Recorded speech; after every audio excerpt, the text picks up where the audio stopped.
started? Yeah, we're streaming. Yep, we're good.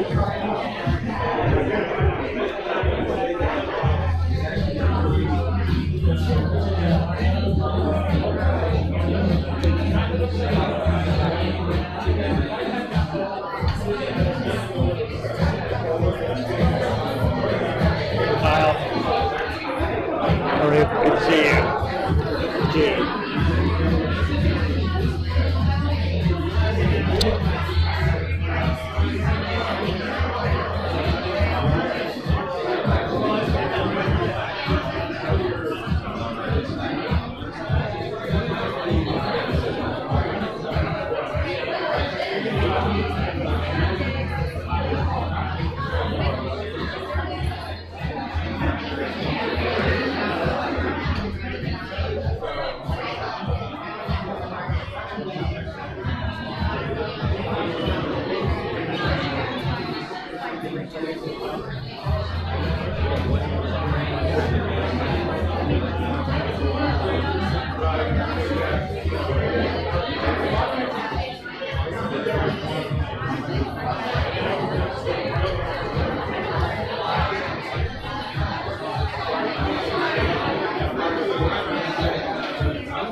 While you're standing up there?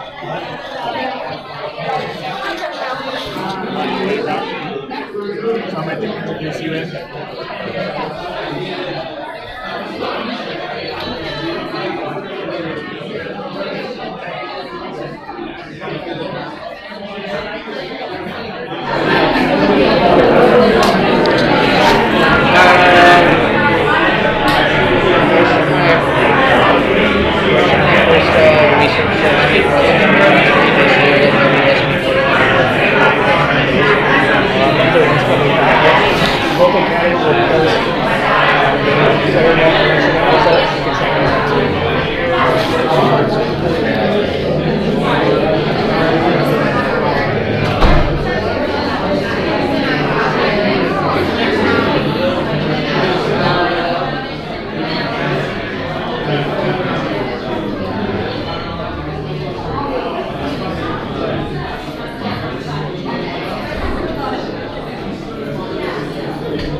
Was it the suit? Is that what made y'all do that? That's okay, great.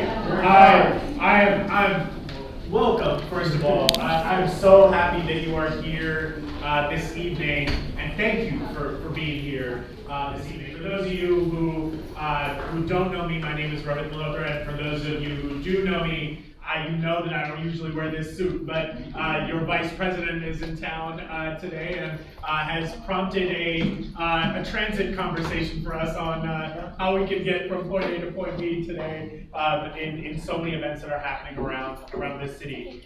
I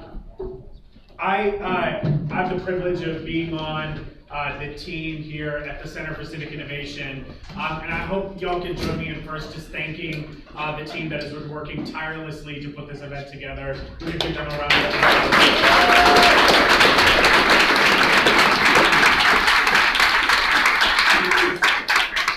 We all know that programs and events are, if you've ever run one of these things before, you know that they are not easy, and they don't just happen overnight. They happen with tireless work for months and months and months. This team has been conducting research, having conversations, attending meetings, attending the meeting after the meeting, and then the meeting that happens in the parking lot after that meeting. They have been just trying to make sure that this is a productive and honest conversation, which is so much at the core of why we created the Center for Civic Innovation now 10 years ago, which I have the gray hairs to account for each and every one of those years.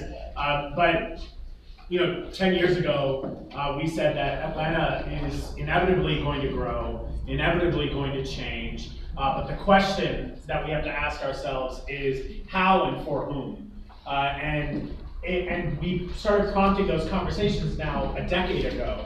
And at the core of what the Center for Civic Innovation does is we want to have more honest conversations, but those conversations have to be rooted in data and good information. And data isn't just numbers, it is the human stories, the things that people have been saying for a very, very long time. And then that information is only as good as the people who receive it, which is y'all. At the end of the day, the reason why we prompt these conversations is so that you can go and have further conversations with folks. I wish we could fit the number of people who wanted to be here today into this one room, but we are probably at some fire code at this point anyway. But at the end of the day, for us, this conversation is not successful if it ends here. There are a number of people who are watching online. Thank you for those of you who are watching online, but also a number of people who feel confused about what's going on. The other thing is we take that information and what's the most hopeful thing, the reason I'm wearing this suit today is this morning I got to celebrate the people in Atlanta who are on the ground, who don't just have conversations. In fact, they move their feet more than they do their mouths. They are people who are on the ground doing the work to make sure that we are not only having honest conversations, but that we are designing and reimagining possibility in Atlanta. This morning, a number of grassroots organizations that are focused on violence reduction in this city were rewarded a bunch of money, not from their own city, but from folks from outside of the city saying, we see you. And we get to work with people like that every day who give us hope. And that's what we're here to talk about, is not to get into some sort of binary this or that, but to have a more honest conversation on what's going on, to make sure that that information gets into as many people's hands as possible, and then to end with hope. That we gotta, if we want the city to be better, we're gonna have to figure out a way to get along and to work together to get us there. And we may have to fight for what it is that we believe in. I know some of y'all already got your gloves on, or maybe they're called t-shirts. But this is not about this or that. This is going to be a conversation that is hopefully going to prompt and probe things that you haven't thought about. A couple logistical things. One is that we do have bathrooms here, so there's a bathroom here. If you really gotta go, just let one of our team members know. There's another bathroom that we can escort you to as well. There is an exit that is right over here, and then there's an exit that is through there as well. The other thing is we have food that is on its way. The person is lost. They didn't have transit to get here. But the person couldn't get here. But this is how we run community events, honestly. Someone online said something like, man, the donations you're asking for, you could have funded rail on the Beltline with that money. And so, but the $150 we raised tonight would not be able to do that, spoiler alert. But we do have food on its way, so if you're somebody who just needs to get a little bit of nourishment, or like something's going on with your blood sugar or whatever, trust us, we got you. Just go to a staff member, we'll get you a little snack, but there will be food for y'all afterward. It's just on its way. Cool? It just got here. Thank you for food that just got here. Yes. And very last thing is, today's election day, so if you haven't voted yet, please leave and go vote and come back. We'll save your seat. But today is election day, but these conversations cannot just happen around elections. These conversations have to happen year-round and in between elections. Y'all have fact sheets and events that are coming up inside of your, on your chairs. Please stay engaged with us, stay involved outside of just elections itself. Follow us at Civic Atlanta, on all of our social medias at Civic Atlanta. And we are gonna have questions at the end of this. If you have questions, it would be great if you could start writing them down. If you're online, feel free to start. If you haven't already started fighting online yet, just go start writing some comments down. We are capturing everything we can from online and here. And questions end with question marks. There are some of you who are already experts on what you believe and what you believe should happen. That is not what tonight is about. It is not about just trying to rail home an answer. It is about us having an honest dialogue, and there are a lot of people who are very new to this conversation. Whether you believe it or not, there are a lot of people who have never heard that this was an issue. So we are going to be having a conversation just as much for them as for the folks who have already made their mind up on what should or shouldn't happen next. Fair enough? So we're going to respect all those voices that are in the room. So with that, today, not only are we joined by this amazing panel, which you'll get to stare at for a little bit longer, as we have some introduction. Our head of research and policy is Kyle Kessler, who many of you may know. Kyle has done an incredible job of just trying to synthesize in a quick 5 minutes, ground us in the facts. How do we get here? Where did this conversation come from, and how did we get here? And then we'll move on to the panel. Sound good? Okay, cool. Can y'all give a round of applause for Kyle Kessler?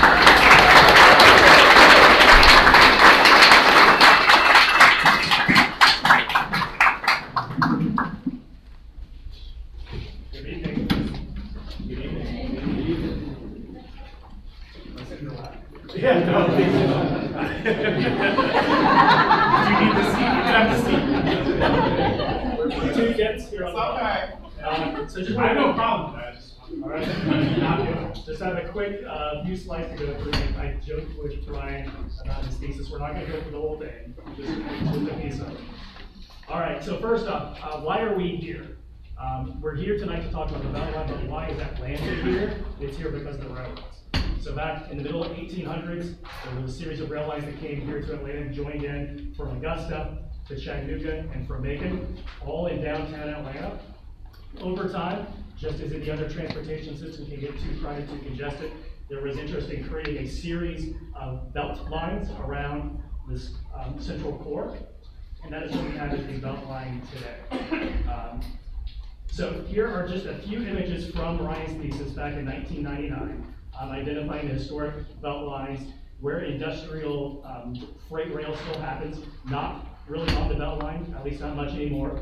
All the series of neighborhoods around the Beltline, as well as parks, existing spaces that folks want to go to. Obviously, since 1999, there's been a lot of development along the Beltline corridor, so there's a lot more stuff there now than there was back then. Unless back then you talk about kudzu. There was more kudzu back in 1999. So the Beltline thesis from Ryan, I'm sure he did it to him more. This was it. This was the section architecturally. This is the section of the Beltline showing a station platform and light rail transit. Now over time, things were amended, added on to for parks, for recreational trails, and for public art and everything else we know along the Beltline. But initially, transit corridor. So quickly to go through a timeline of some of these things. 1999 was the thesis. There was talk about the Beltline or the geography of the Beltline previously, mainly as a boundary, as a place that defined the sort of inner core of the city versus the inner suburbs. Before you get out to the perimeter, you get to OTP, you have this inner rail corridor. But not really thought of as a transportation system, maybe a little bit on occasion, but not as a cohesive system around, and not as something to connect neighborhoods, rather as a sort of OTP-ITP divide with the Beltline close in. 2005, the City Council adopted Beltline legislation, 3 different parts to make sure you're aware of. One, there was a plan. So all of this was started with a plan, not just the thesis, but there were drawings, there was some financing, trying to figure out how we're going to make this thing happen. Speaking of financing, there was the creation of a tax allocation district to make sure there would be some funding for it. And then lastly, a citizen participation framework. This is pretty unusual. Atlanta does a lot of things without a whole lot of engagement. There are lots of other TADs that exist without engagement plans. But this one, from the get-go, because of grassroots efforts going around neighborhood to neighborhood, There was concern that this project was going to be significant, and we wanted to make sure there was community engagement throughout its duration. So it came up at least with a framework, so not all the details, but at least with a framework and initial legislation. 2006, that led to Beltline Inc. was created. So there was an entity of folks waking up every day to make sure that the Beltline project would happen. 2007, started the first acquisition of some of the corridor to start to build out this project. Also starting to incorporate this Beltline plan into other regional plans and city plans to make sure that it was connected in concept to everything else and not just a one-up plan that could be in the dust.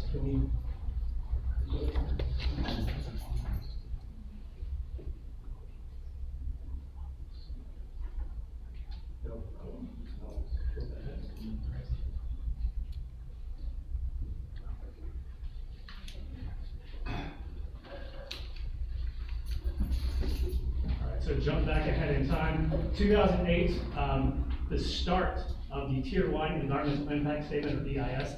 So this is where, through the help of John Lewis and other folks, wanted to make sure that federal funds could be applied for and we could receive federal dollars for this project. It was going to cost a lot of money, still is going to cost a lot of money, and wanted to make sure that we were eligible to get some federal funding for it.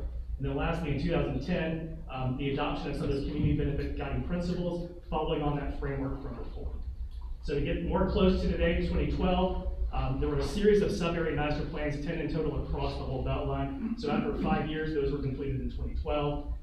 The decision came from federal government that the Beltline could receive federal funding in 2012, and the East Side Trail of it. So not too far away from here, folks can actually get out on the Beltline, hopefully in a relatively safe manner on a concrete, glorified sidewalk, as some folks might call it later on. But folks can start to get there.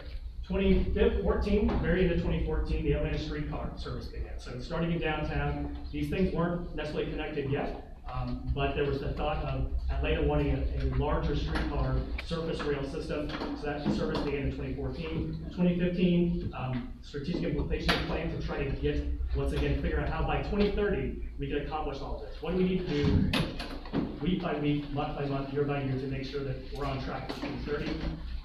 Adoption of the streetcar system plan, so not just a loop around the city, but also cross-town connections to make sure that folks can get around the city. 2016, a new revenue source came into the picture through More Mara.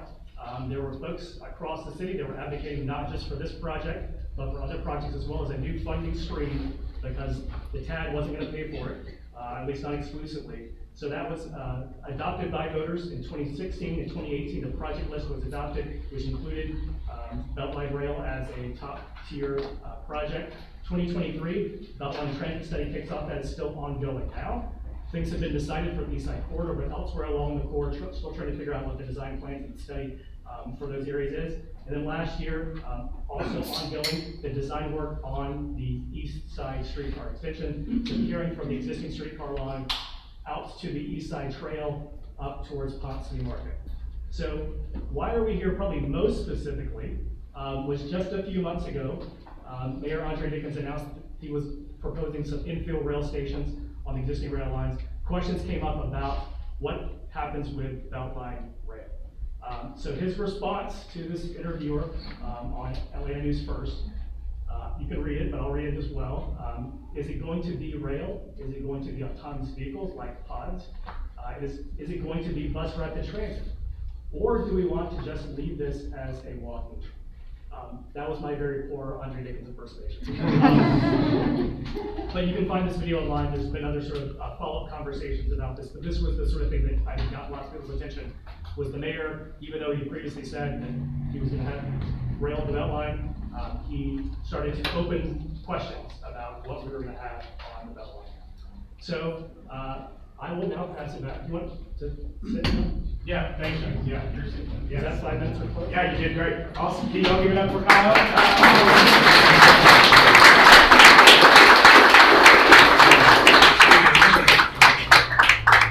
So what we wanted to do was just ground you in some history. This isn't some conversation that just started this week or this month or this year. This has been going on for over a decade, or in some cases 2 decades, many decades. So we wanted to make sure that we're able to just ground ourselves in that there's a lot of history and a lot of changes that have happened along the way, and some things that have remained consistent. So we're gonna dive into our conversation. This is unscripted, so they do not have questions in advance and are not responding to things. We're gonna just make this as conversational as possible and then open up for questions. So by way of, rather than me trying to introduce you to each one of these people whose resumes are many, many pages long, probably longer than Ryan's thesis originally, but want to have you start by just, everyone who is on this panel is here because they care about presumably two things.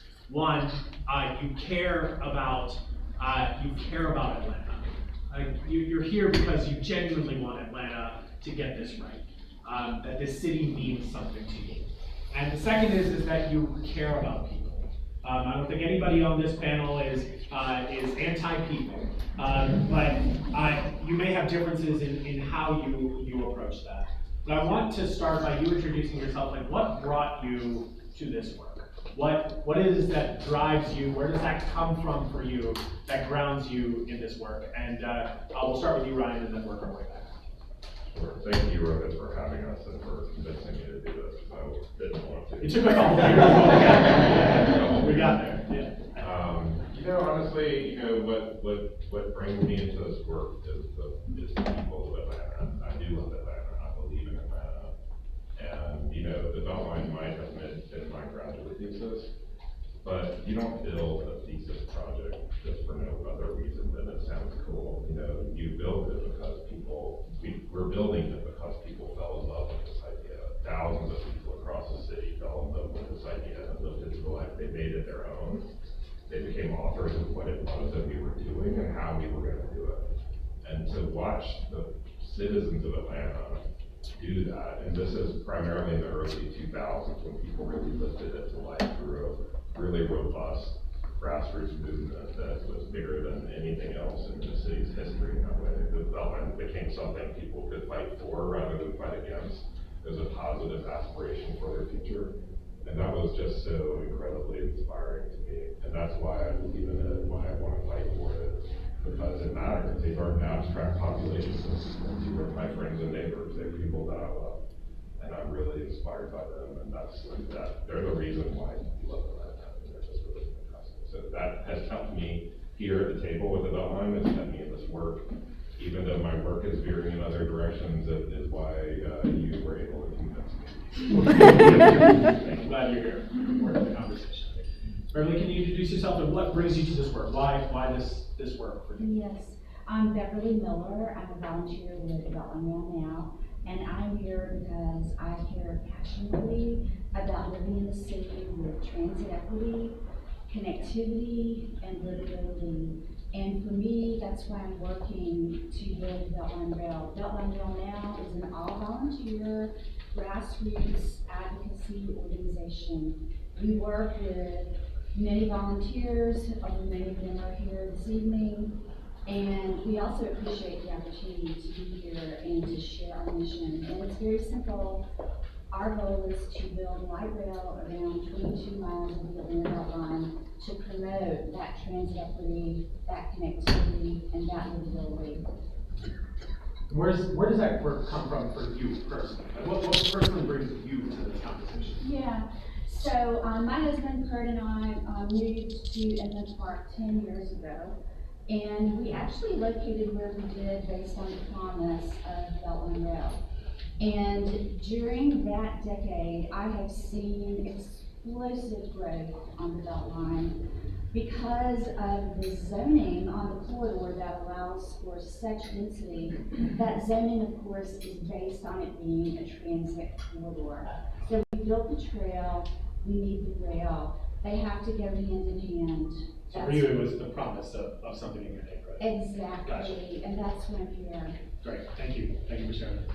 Phil, you want to introduce yourself? What brings you, you got the hat, your relationship to Atlanta requires no introduction, but yeah, it would be good for people to be grounded in why is this important to you? Yeah, absolutely. So I'm a product of Atlanta, I'm a son of Atlanta, and I love Atlanta, as you mentioned. And I think for me, it just starts and ends there. said, right, which is if you have a place that you love, whether it be your home directly or your city, then you can't help but be intentional about ensuring that it unfolds in a manner that's comprehensive. Now, I'll tell you, what I love about Atlanta is its neighborhoods. I love its energy. I love the fact it's always had this audaciousness in its ambition, you know, for a long, long time. And I think that's what brings me to this conversation today, is that Ryan just had this ambition, had this idea, but that idea was founded on a lot of other ideas and promises that myself, growing up in John Hope Homes, a public housing project in Castleberry here on the west side, where I find mother and parents from Montgomery, Alabama,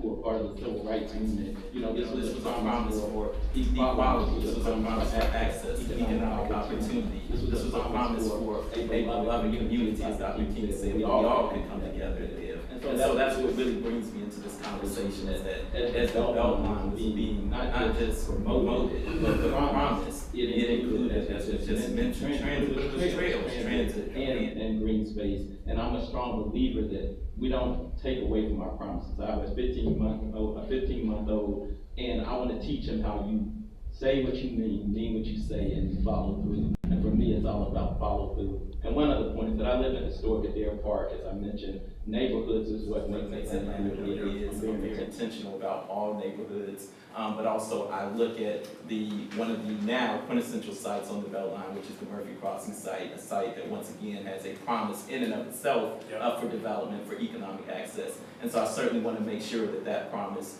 comes forth, not just for those who live and are looking for Murphy Crossing, but for those future neighbors and neighborhoods throughout Atlanta that also want to be a part of that site. Yeah, we'll definitely come back to that. Thank you so much.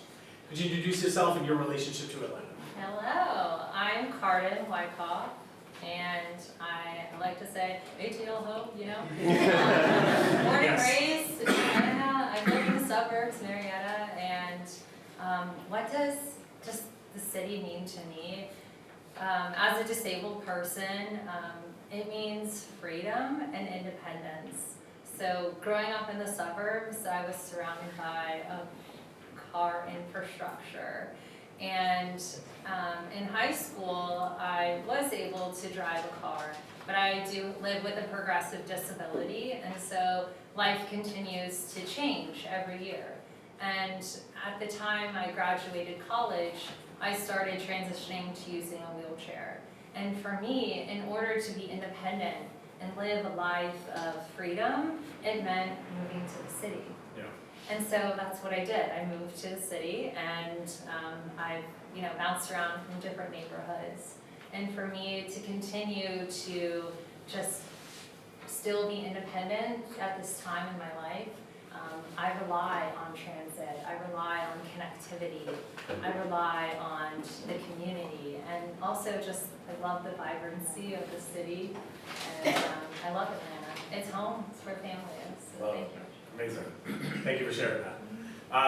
We've bookended Georgia Tech here on the panel, so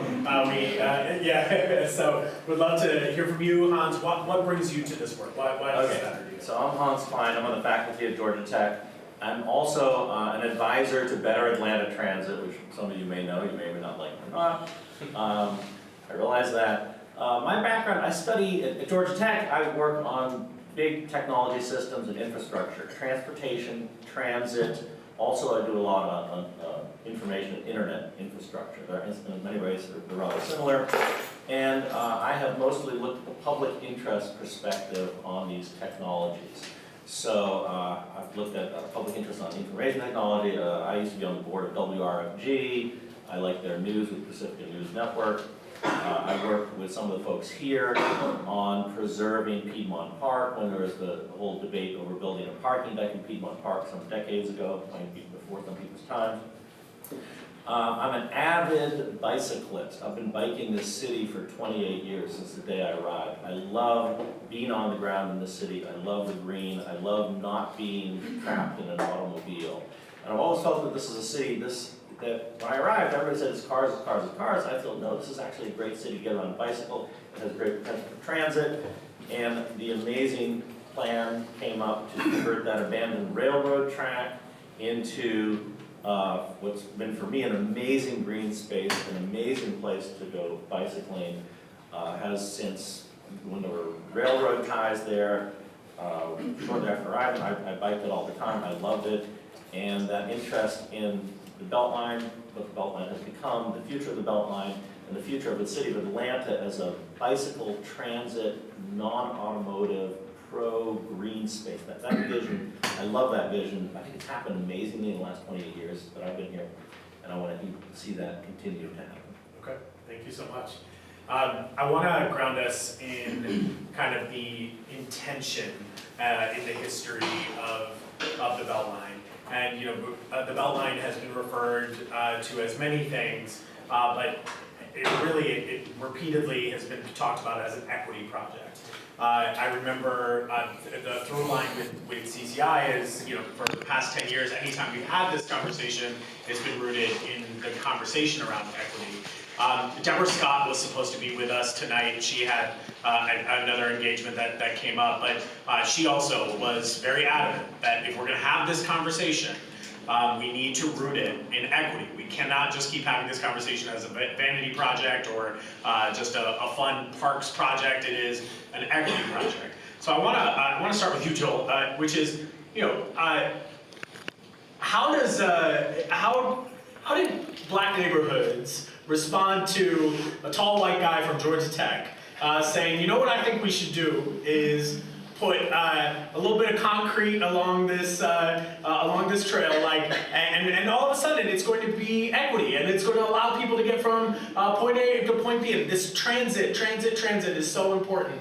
You have some fond memories of remembering hearing the early, you know, rumblings of this Beltline idea.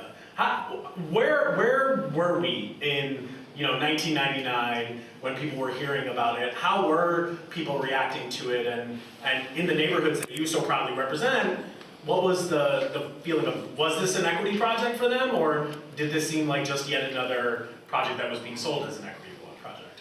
Yeah, great question. So let's be clear, you know, back in 1999, we're coming out of the throes of the phenomenal Olympics. We're getting this phenomenal amount of growth in the city of Atlanta, lots of new people coming. There's a lot of energy, there's a lot of excitement, there's a lot of enthusiasm for those coming, right?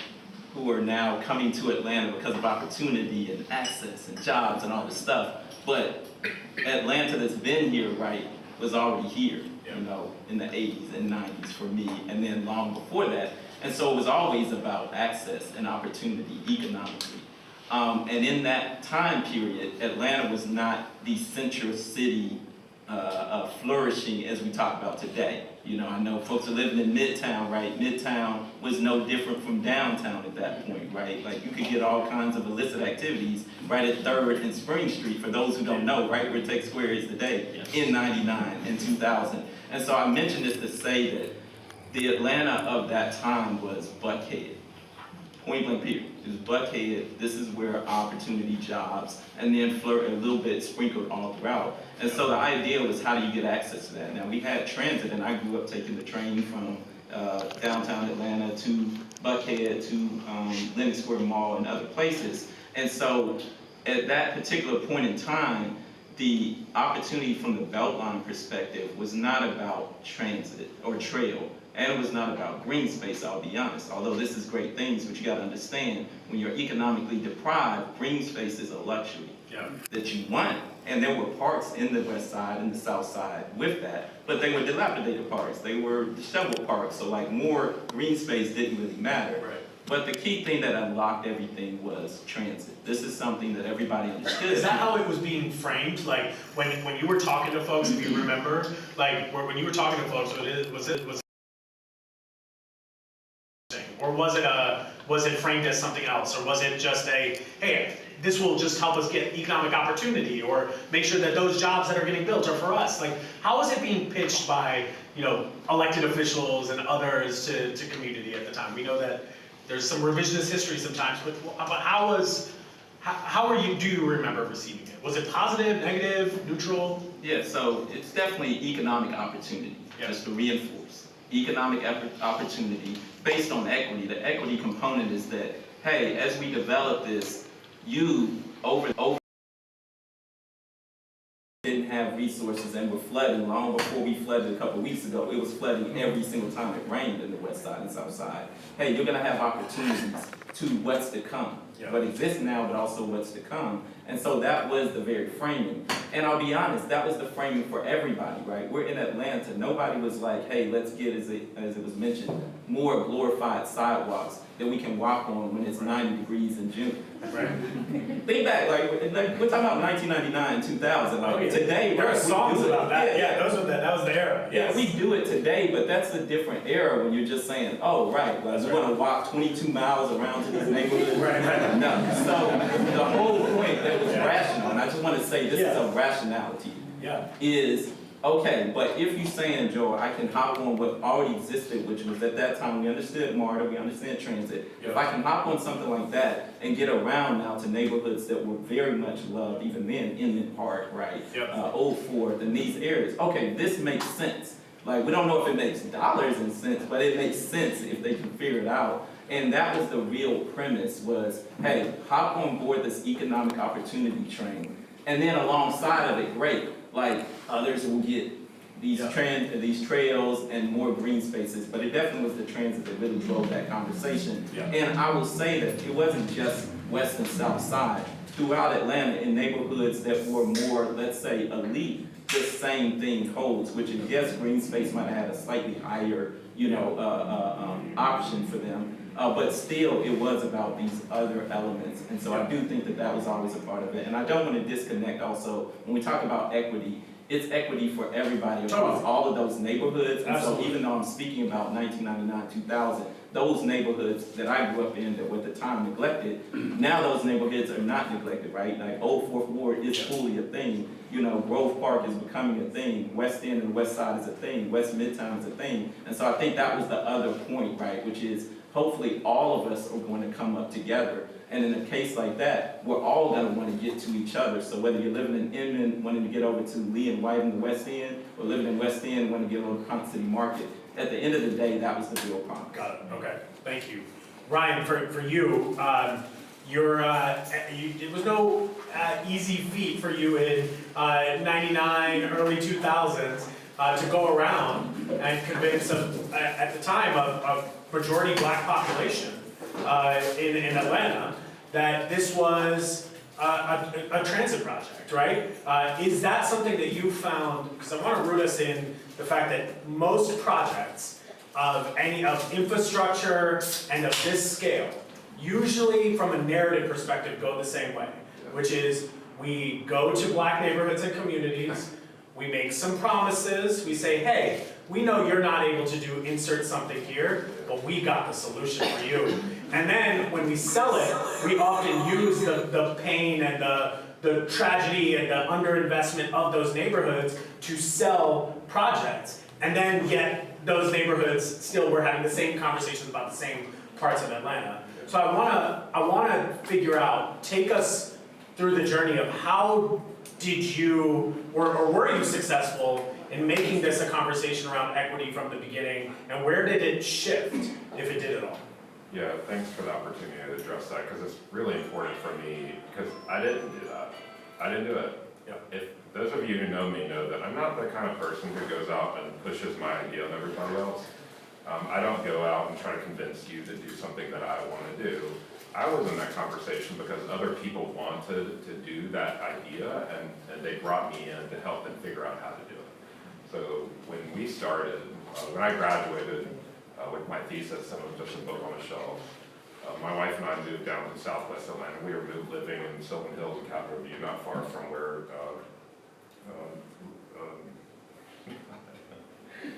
you live now, Joel, my friend that I just can't blank on his name, sorry. But just blocks from there, and I learned how to do community. I was volunteer for my neighborhood association. I was the chair of the land use committee for NTUX. I was doing community work and engaged in my predominantly black community as a person who has some expertise in planning and architecture and was helping those neighborhoods kind of navigate those challenges. I learned how to do community organizing primarily by middle-aged black women, basically in those neighborhoods. And when we started talking about the Beltline, it was a conversation among neighbors, basically. honestly. Those neighbors and in neighborhoods that my colleagues that I worked with and other friends, we lit these fires of conversations all over the city. So when you talk about selling this idea to community groups, it wasn't me going. I did do a lot of meetings. I did 3 or 4 meetings a week for 3 or 4 years. As a volunteer in evenings and weekends, my years of my life were given away to help do that. But so were dozens of other volunteers of all stripes, all across the city, in every neighborhood, rich and poor, black and white, of every type, and they fell in love with this idea. And yeah, most big infrastructure projects come from the top, right? They come from big business, they come from City Hall or the state government. They get done to a place, whether that's an urban place or a rural place. But this was something that came up from the leadership of the city, the mayor, the council, all the planning agencies. They were the last people to get on board.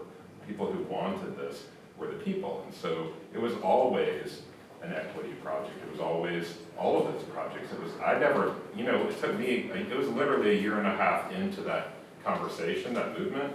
I thought we were just having an interesting conversation, I didn't think we were actually going to do it,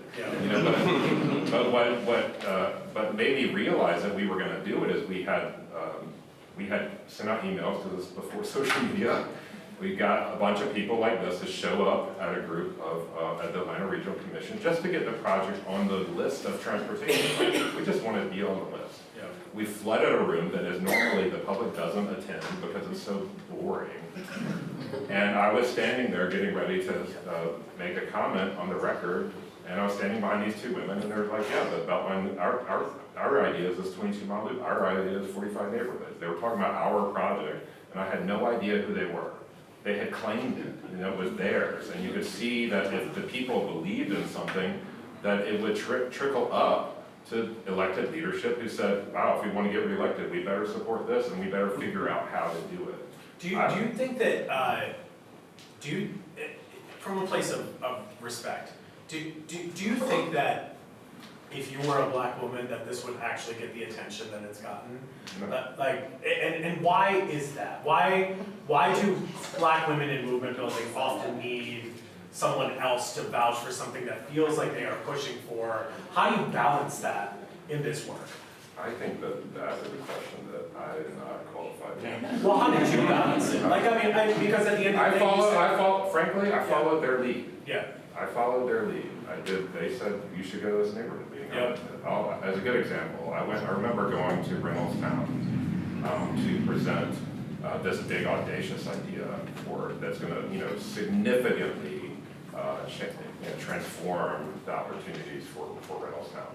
I was sitting in the audience. Ryan, just to clarify, at that time, what was the percentage demographics of Reynoldstown? That was back when Reynoldstown was a black neighborhood. Like how black? Like how? Don't say it, Ryan. Most, pretty much, Yeah, because we got a setback, because a lot of people get in it's different today. Oh, people, yeah, there's all kinds of things going on there now. Yeah, it was a very different, the whole city was a different place, right? Very different. And it's hard to imagine that. But yeah, anyway, I was there, a developer, but Reynoldstown was starting to generate attention from developers, and there was a tract of land that the developer was planning to build on, and he was ahead of me in the agenda. And he stood up and he said, we're gonna build this 3-story building. And the neighborhood just eviscerated him. I mean, they ripped him to shreds. And I'm sitting there thinking, I'm about to talk about this big transformational thing that's gonna make all this change. And when I stood up and did my pitch, I got a standing ovation. But it wasn't because of my brilliant idea, it was because I had been there 3 times before. And so had a bunch of other people. We did the work, we did neighborhood meetings, we had been there, we came back. It was a conversation, Reynoldstown was as much a part of making the Beltline possible as I was. Yeah. And so it wasn't me pitching it in front of them, people who didn't know what we were gonna do to them, it was them showing an update to what was going on. Yeah, over many years. And that's true for every neighborhood. Carmen, I want to move to you. We've rooted ourselves in the fact that this was a transit project that was built around the energy of a number of black neighborhoods, with a number of transit advocates and others to push something forward in the name of opportunity. And when you think about equity in Atlanta, it's usually race, right? But you have brought another layer of the conversation, which is around ableism. And that often these conversations are very ableist conversations. Well, what's going to happen here or there, but not thinking about it of the fact that like mobility is an essential part of someone's life, particularly if getting from point A to point B is something that requires a little bit more effort or more intentional design. Can you talk to us about the role that transit plays in that? Because we just don't hear enough about ableism in the space.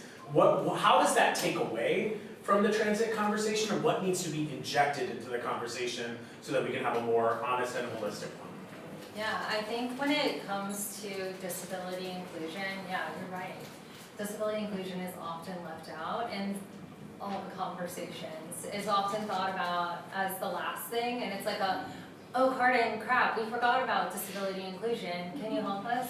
And it's always like a bootstrap effort at the end to try and figure it out. And I wish that people would think about me from the very beginning. What is that like? So I don't drive anymore. I can't drive anymore. And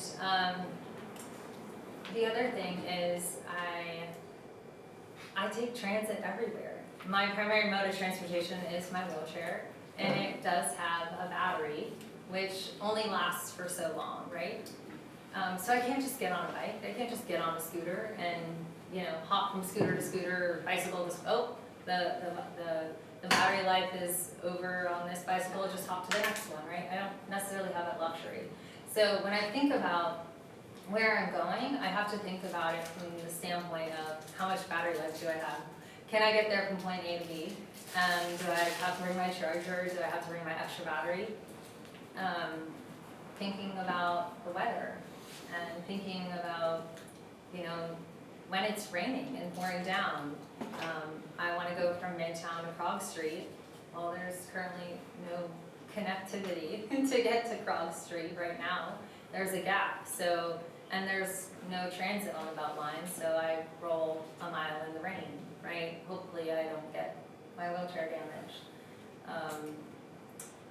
The other thing that people often forget about is, why not Uber? Just hop in an Uber, you'll get there from point A to B. There's no accessible Uber in Atlanta. It's been deregulated by the state. I don't just hop in an Uber and get somewhere. I have to plan carefully, and sometimes it takes me an hour and a half. I went to a wedding and I took transit there. I had to go all the way up to the Gwinnett Transfer Center. It took an hour and a half from Midtown, and then I rolled a mile. So I say this not to be like, oh, feel sorry for you. It's like, no, I'm living my life, but I use transit to get there. I roll on the sidewalks. I roll on the roads a lot. You see me in the streets probably, because the sidewalks are sometimes lacking curb cuts or trees are uprooting them. This is my personal lived experience. I love rolling in bike lanes. I do them often because that infrastructure is there sporadically throughout the city. It's getting better. I think disability inclusion is so critical when we think about transportation and the equity aspect of it. It's often thought about as the last thing. Yeah, and let me not make CCI any sort of hero in this. You were the last person we added onto this panel. Yesterday. Yesterday. We had someone drop off. I think we have to admit that and talk about these things transparently, which is yesterday we had someone drop off of the panel, and we said, okay, well, we need to make sure that we have another perspective at the table. And we had conversations with you. You had expressed interest in being on it as well. But this is a problem, right? In the way that we think, in the way that we plan, in the way that we organize. I want to get better at this, right? So what is it that when it comes to transit, what are some intentional things that we need to, what are probing questions we need to have before we even go to the table to create a design around something that might allow us to have this more in the front of our minds. I know I will at this point, but I needed a learned experience to do that. So what for you would you say? Well, with any idea or design, you know, people are at the center of it, and who's gonna be the beneficiaries of that. And do you have everyone in the room that's going to benefit from that project? And if disabled people are not in the room, then that's a problem from the beginning. Disabled people need to be being a part of the decision making. And it's the reason why I'm so involved in the city of Atlanta. I feel like I'm on every board and organization possible. Yeah. I'm on development committees, I'm on Compel and MARTA Army and Midtown Alliance, New Disabled South. You know, the reason I'm in all of these organizations is because disability inclusion is often left out of the conversation.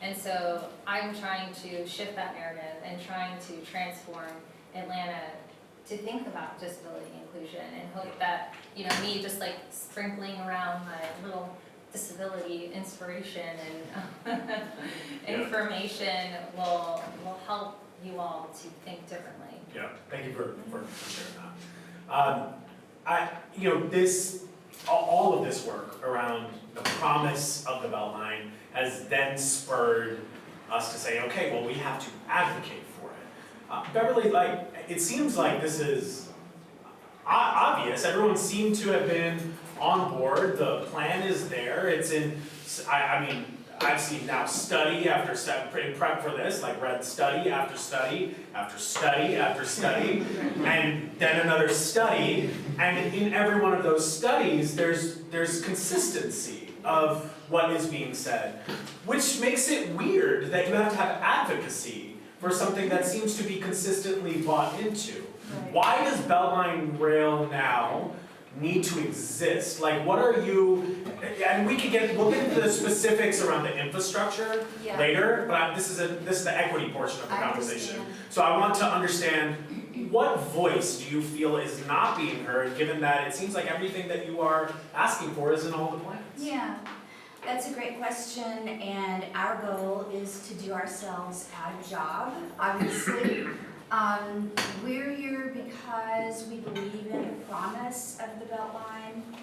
We believe, as I said earlier, in transit equity for everyone. No one should be isolated from other people and from resources. We need connectivity and we need livability. That's what we're fighting for. Why we are still fighting, I really don't understand. I do believe that we should evaluate the ideas that we have, as you said, evaluated. We think that light rail streetcar is the best modality. Every study has shown that. The charter of the City of Atlanta was amended to call for mass public transit along the Beltline. So we need to move large numbers of people where they need to be. And we will keep advocating for that modality and for that outcome for as long as it takes. We certainly hope that, as the mayor promised and as he stated in his inaugural speech, he will build Beltline Rail. We support all the study that is still going into it. We believe that the outcome that has been found to be the correct outcome will again come out as the best choice. And we believe that it's going to happen and it will break ground in 2025. The streetcar east extension, it's due to be in service in 2028. We look forward to that day, and we will continue to advocate for the plan that is the people's plan. Yeah. It's the City of Atlanta's plan, it's Atlanta Beltline Inc.'s plan, it's Marta's plan. It's only our plan because we believe in it. We don't own it, but we are trying our best to expedite it. Thank you. So Hans, you've heard a lot of folks who have grounded us now in the equity portion of this conversation, and in your your advocacy around the city, you have also made sure to include that you also believe that what you are proposing and where you are coming from is from a place of trying to focus on what you specifically narrow in on is South and Southwest communities of Atlanta. That is very important to you in the conversation.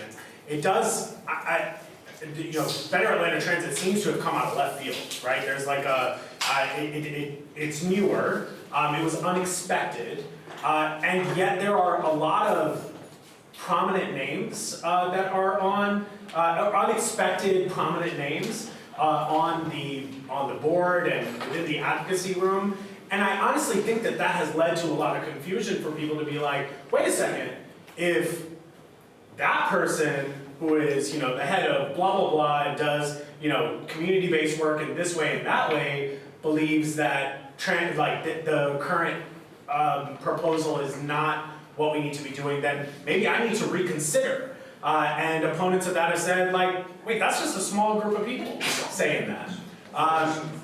And they don't look like Atlanta, but some of them have been around Atlanta, but I'm not sure. So tell me how your advocacy group roots itself in equity, in the voices of the Black folks and Black communities and Black neighborhoods that we made promises to, because that's who was made these promises, or is there a different group of people whose priorities are centered in your advocacy? Like, who is your organization for? Okay, so I can't say that I'm the inner circles of Better Atlanta Transit, but I advise it. I'm sort of in the penumbra, if you will, half in, half out. So I'm not in the leadership core.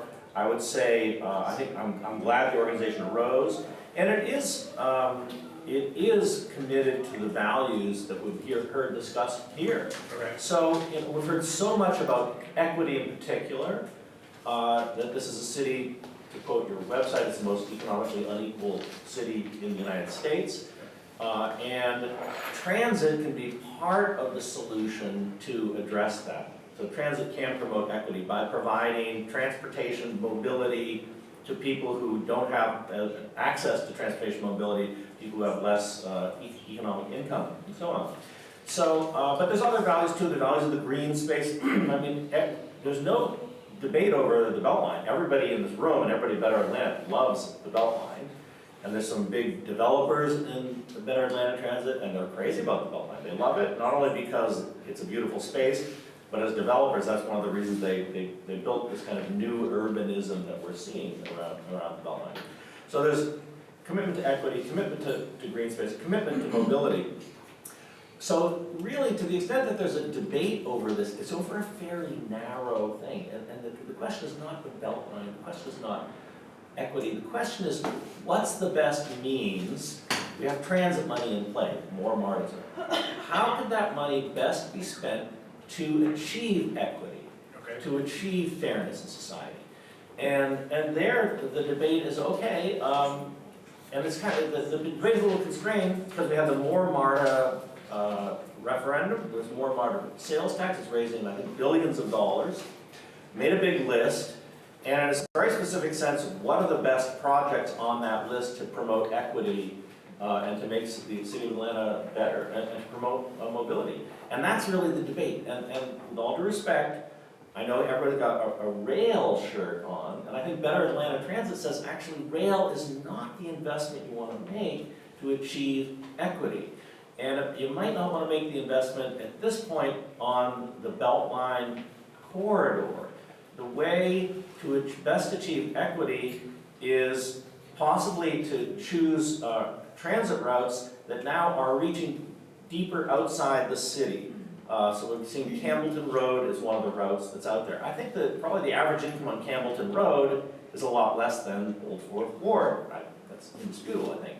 Or the idea of putting transit out towards Bowen Homes on the west side of town. I think there's a crying need for transit out there to the west side of town. I think where would those go? Is it to take folks who are living there to where economic opportunity is, or are you saying that it should be built in order to get people around those specific areas? Like where are you? So you bring it. I think you want to bring, for equitable reasons, you want to bring transit where people live. That's where you have the highest density of people who will benefit from transit. And where does it go? And then, so it brings people into, to the center of town, to where jobs are, to MARTA Rail, to the whole network that can bring jobs and opportunities and education and so on.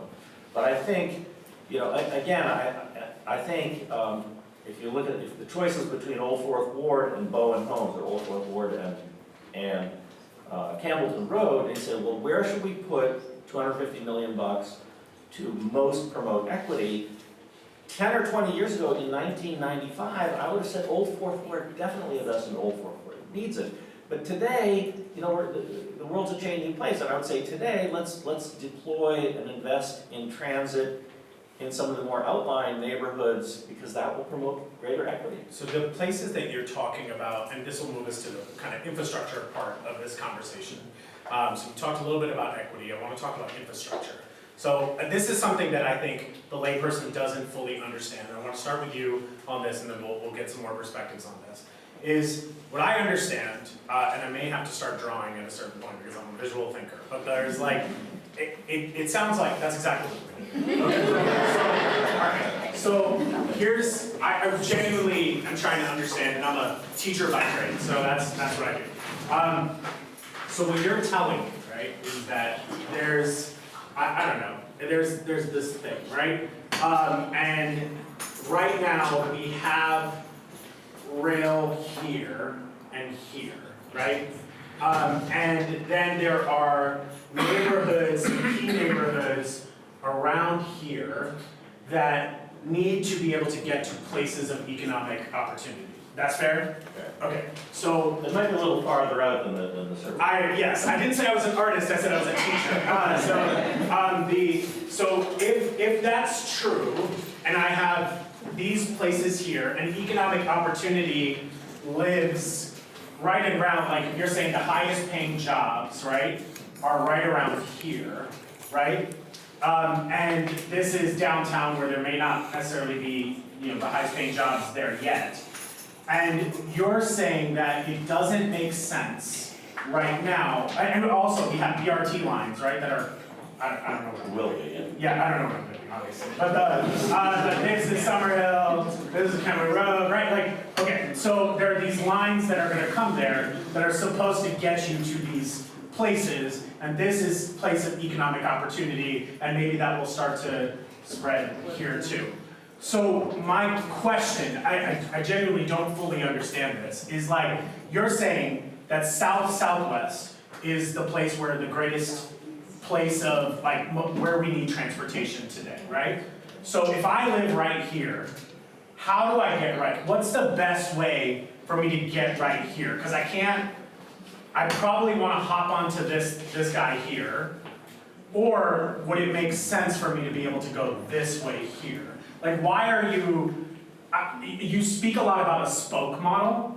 I'd love for you to explain what a spoke model is, because I think we have a hub, and it sounds like we have some spokes, but what we don't have is a wheel.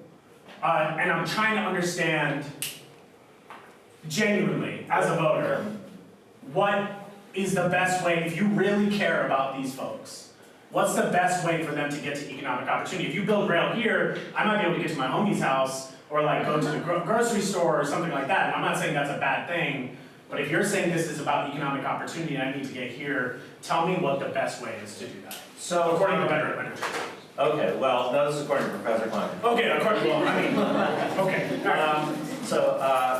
I'm actually from Boston originally.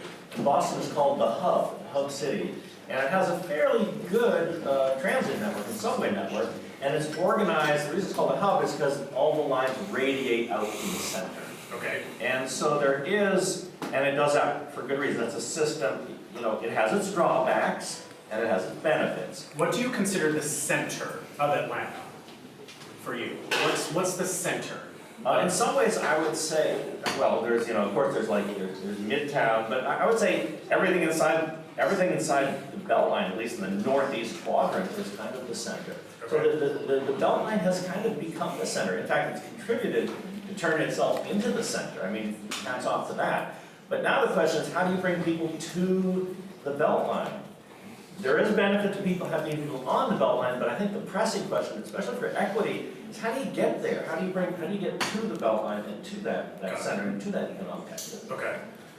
Ryan, I took this straight from your, this drawing is from your, honestly, you should update your thesis. Because this is beautiful. This is from NASA.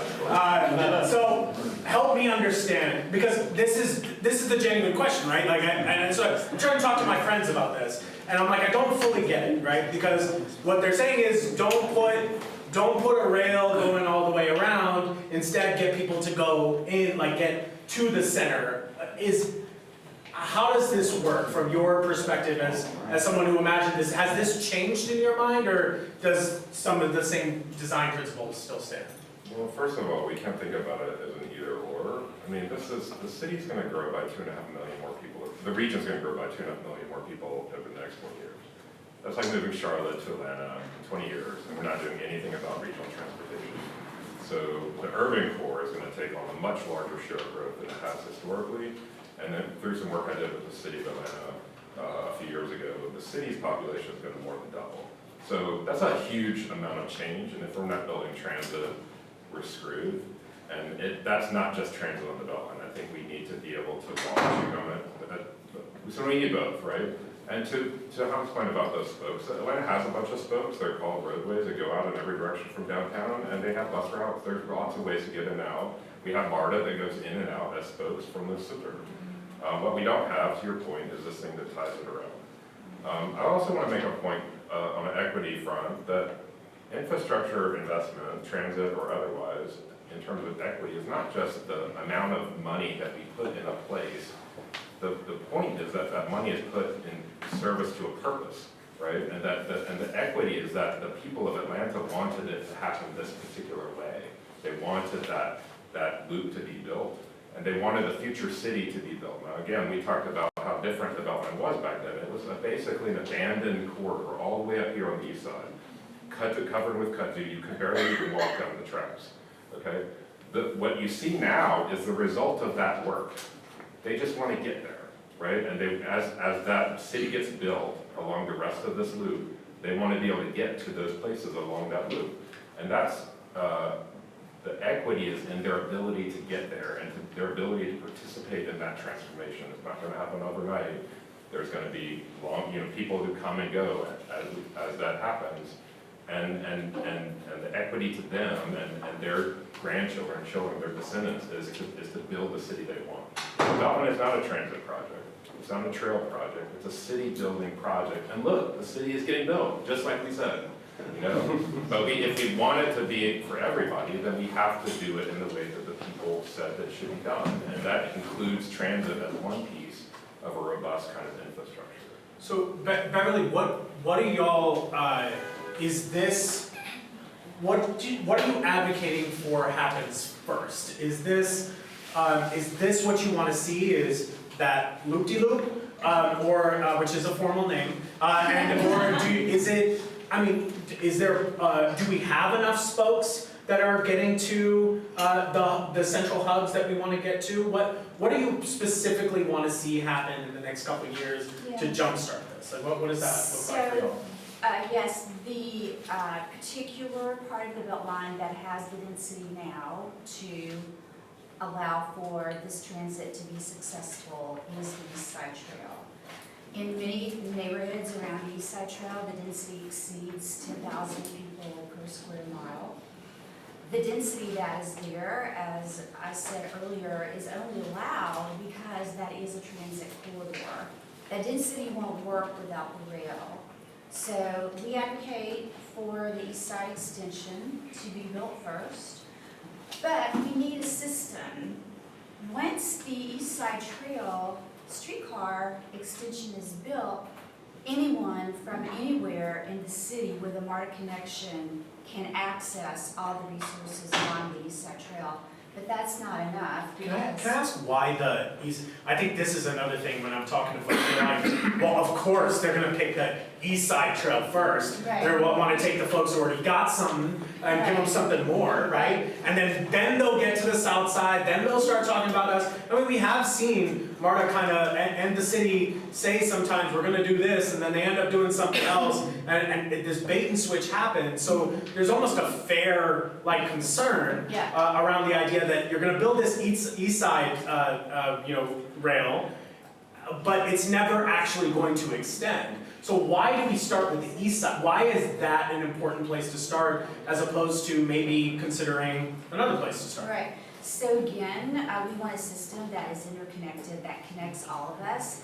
The density right now is on the East Side Trail because that's where development started. That was the first portion of the trail to be paved. And we've seen the explosive growth that is there. So it makes sense to connect anyone, anywhere in Atlanta, in our area with a MARTA connection to the opportunities along the East Side Trail.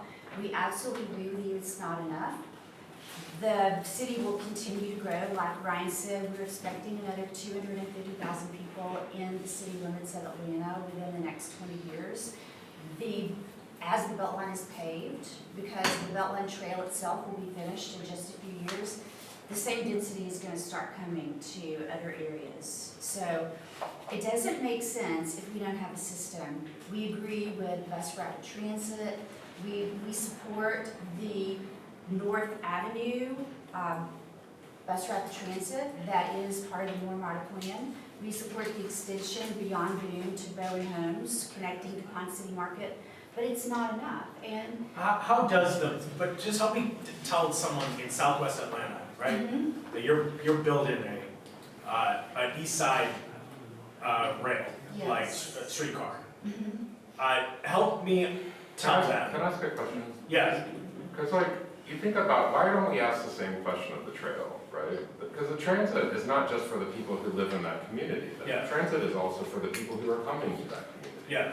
When you walk up the East Side Trail, most of the people on the trail don't live in those neighborhoods. Now, a lot of people do, but like the trail is for everybody. And everybody likes going to the East Side Trail. It's beautiful. And you see the diversity of Atlanta walking in a promenade. It's like our waterfront. Why are we asking that the transit is only for the people who live in that place and not asking that same thing for the trail? But are you what I guess I'm asking is isn't the goal to get more people to be able to get there more like without a car, without having to, and right now it seems like there are parts and quadrants of Atlanta that can't get there. So is the East Side streetcar the best way to jumpstart that? Or is that not the priority? I'm trying to understand that piece. I would just say, just to hop in here to say, because I work in those neighborhoods. So Bowen Homes, we're working on a project right outside of Bowen Homes. Campbellton Road, I'm working on a project in Campbellton Road. On the Beltline, I'm working on a project, and for those who didn't know, I co-founded a real estate development company called Urban Oasis Development, specifically to actualize a lot of things that had great plans but no manifestation. And so a lot of this conversation, even your question, starts with a false premise, which is one, that this was started with equity. The Beltline as a premise was started with equity in mind, but the first laying of the Beltline was not done based on equity. In other words, the same area that was first laid, right? We're talking about it connected Inman Park, which for those who didn't know, was always historically very wealthy and very non-black or other, to Piedmont Park, Morningside, which also in 1999 was very well off, very historic. As soon as that decision was made, they already set the basis for the ongoing equity. And I'm not going to say, once again, that that was the wrong decision. I know some of the reasons behind it, and in retrospect, it worked out because, once again, going from A to B, one of the most important things is that there be a reason to go from A to B. And in 1999, once again, even for a trail, forgetting the transit, there was not this no-brainer that going from A to B, people would really want to walk on this glorified sidewalk. But at least it was put in an area where I know it was decided if the best chance of it is going to happen is where there are 2 points A and B where people are, and also that the spokes of those who don't live in those areas were already going to, right? Because they were already going to Piedmont Park by whatever mode of transportation. They were already trying to get over. My dad worked at City Hall East, which was the, prior to Ponce's Market. And so I just want to say that, like, that set the basis for, at least for me, that question, which is, it's not an either or. I'm advocating for Bowen Homes and all of the Hollowell corridor to get transit. I'm advocating for Campbellton, which is the second most utilized transit corridor in this entire city outside of Beaufort Highway, to get its transit. But those are two separate pieces of an overall set of puzzles that need to happen. The Beltline conversation is specific to the Beltline promise, not to the promise to Campbellton, not to the promise to any of those neighborhoods, Bowen, because they were not a part of the Beltline. So when we localize the Beltline equity conversation, we cannot include Campbellton Road. And I'm from it, like I represent, I want it, but we just can't include it. And that creates the false set of like confusion, because people are like, oh, I don't want to pick, you know, Ponce Highlands and Inman Park over Campbellton, or I don't want to pick, you know, Old Fourth Ward today, right, over Bowen. This is not, this is a false. It seems like the question is around the fact that there's $230 million that is going to be spent on this first part, the first part of the development. And I think what's being called into question, which I want us to debate and discuss, is whether building this East Side streetcar is the best usage of those $230, or does it not matter because that's a part of the plan and it's a part of a bigger plan. I'm just concerned that if the plans change down the road, then you know, what happens? That's what I'm trying to understand. The only reason why the city and the region got enough money to actually finish the development. That was actually to do the second part of the Beltline. So we started with arguably wealthy to wealthy, but the next part was not wealthy, right? Like the actual West End side and South Side and those corridors were the next part built. And I was moving into Adair Park when they were first laying that groundwork. But by that time, the Beltline had established a 9-to-1 return on investment dollars, which is $1 of public money or funding from whatever, created $9 in return on investment, as Hans said, a whole bunch of developers, a whole bunch of development. Now what that allowed is for nobody to question building the, nobody wanted to go there, and certainly where it was connecting to, which was then Washington Park, also nobody really had heard of. But we got the money because of the success of the Beltline on the east side. And I don't discount that because proof of concept says, get what has to get done first, what can be successful, because you will never get the second thing if the first thing is unsuccessful. So you believe it'll be catalytic? And once you start that, it has to continue in that fold, because now the east side is 10 years ahead of any other part of the Beltline, so you can't now then say, oh, let's hop and start day one with transit somewhere else that just got the trail, right? It hasn't even gotten a 1-to-1 return on investment. You have to now continue to double down on that proof of concept to say, this is now the 10-year investment, and it's not just the 10 years of development, 10 years of studies. This is the reason why, even if I did want to have Bowen Homes and all this other stuff, I can't knock 10 plus years of studies. 2009, like things were starting with environmental studies, and so that's the reason why it would be inequitable for us to decide to start over, throw away 10 plus years of already money that's been spent, but also of opportunity, because we're gonna benefit from that opportunity on the west side and south side, even by getting to the transit, however we get there eventually, but more importantly, because as soon as it's as successful, and it will be more successful, transit will be more successful than the trail has been. It will remove all notions that Atlanta has an issue using transit, not just on the Beltline, but this is the reason why we never built BRT either, is because they've been trying to get the money, because they still question it. So I just want to frame it as... I feel like...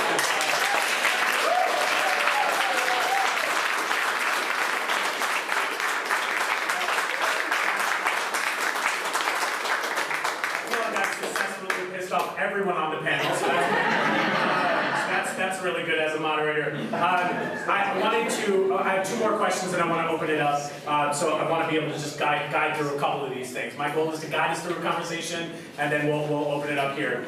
So I wanted to ask Carter, Another question we have is about the modes of transportation that can be used. So there's been the conversation around light rail. There's been a conversation around whether we want to put little pods that go and kind of go around in the air or something. I don't know how pods work, but you know, there's pods. There is the potential for putting bus over there, although there's questions on whether it can fit or not next to it. So if we are to put, you know, making sure that we are serving everybody in Atlanta at the center of the beginning of that conversation, are there any modes of transportation that are non-starters that we just can't talk about that because it would automatically start from a place of being ableist?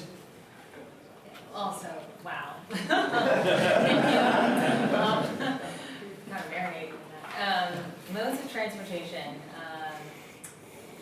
Whatever mode of transportation it ends up being, it better be accessible, right? Obviously, I'm for light rail. That's been part of the plan since day one. But we've seen things shift. Sometimes, now we're going to transform it to bus. Buses are accessible. They do take longer, though, to board.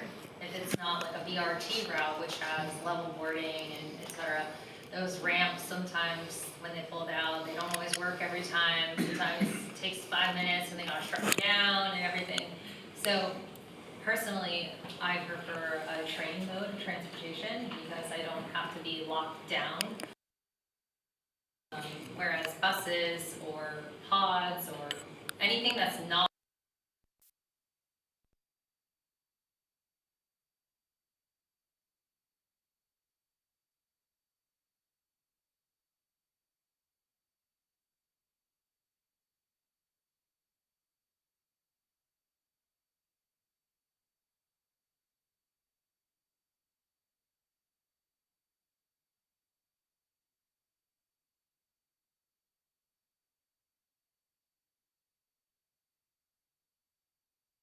in probably stronger words, it's the wrong answer. Why? Help us understand why light rail is a bad answer to this, and then what would you actually suggest as a pragmatic supplement or alternative that isn't just a pilot project or an idea, but is actually something that has worked somewhere else that might work to accomplish the same goals that you're talking about? Yeah.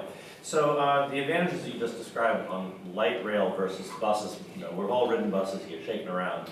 Bus rapid transit basically is rubber-wheeled vehicles. There's a big difference, rubber-wheeled vehicles and steel-wheeled vehicles.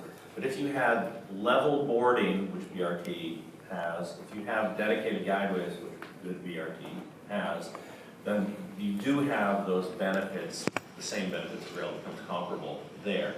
But I still have to be strapped down, right? Because there's an operator that's driving it. I'm not sure. Yes. Like I'm just trying to Because it's essentially, at the end of the day, if you look at the engineering, like, I've ridden the metro in Paris, there's rubber-wheeled vehicles there on a guideway.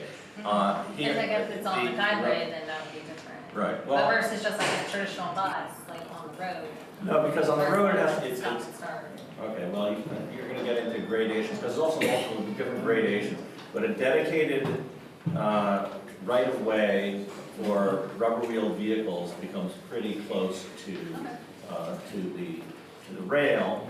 You know, the technologies that work, so I think that's pretty close. Let me just say that right now, I don't know how many of you have put in for your electric bike coupon with the city of Atlanta, but that's not going to be a great help to you. But there's other technologies. Look more broadly at the transportation technologies that are out there. There's a lot of stuff coming over the horizon. And 10 years ago, nobody would have said that Atlanta, it has a pedestrian culture, that, come on, this is a car city. And yet now you go on the Beltline, there's very heavy pedestrian usage. And so other transportation technologies on the horizon besides steel wheels, rubber wheels with dedicated right-of-way. We've seen a lot of micro-mobility, transit and bicycles. It gets pretty sweaty to ride a bicycle in Atlanta, except if it's an e-bike, suddenly e-bikes start to overcome the sweating problem, the hard work problem. So I think that actually holds a great deal of promise. So what's the solution to, I'm sorry, I lost you there, because I think that there's a slight elitism to say, yes, look at all the people who want to walk, who want to take bikes, and we're literally, I think, ignoring you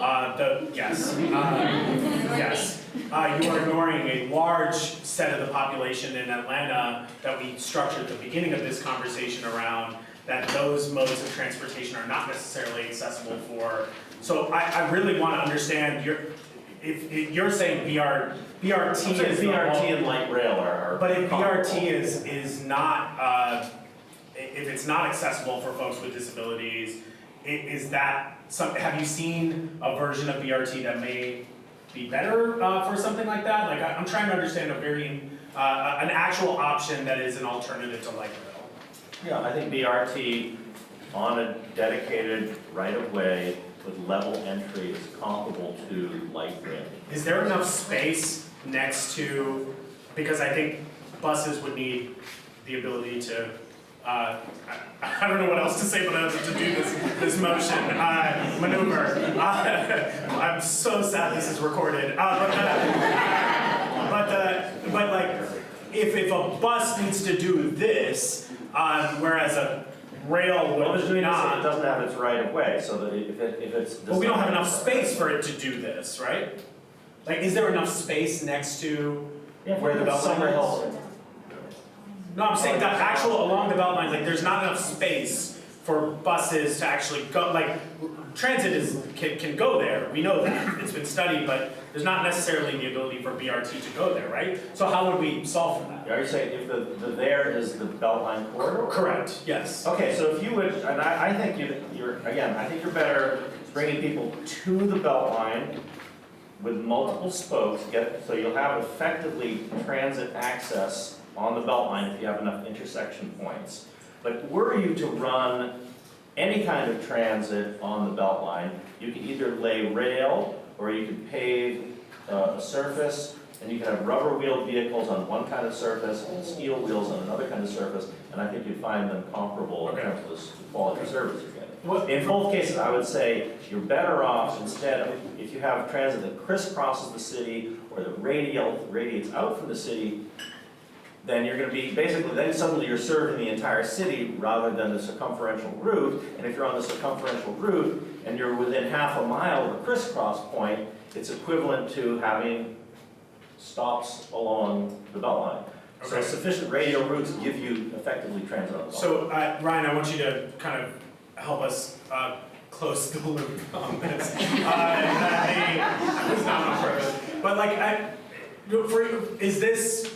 does this make sense? Can we use BRT along the way, or is light rail? Why do you believe light rail is the best thing?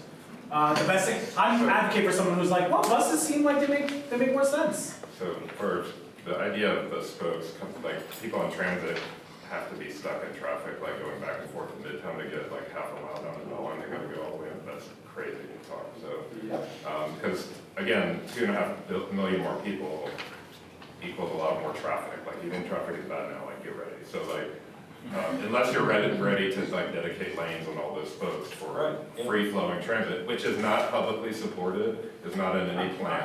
No communities are advocating for that. I'm not saying I don't think it's a great idea, but let's talk about that. So then the other part about BRT on the Beltline, this is not a new idea, right? So we've been talking about BRT since the early days. It's been studied 13 times. It's been through all the public processes. It's been all the experts from out of town.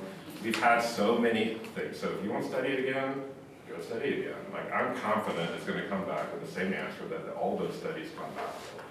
Yes, if you have a driver, it does this.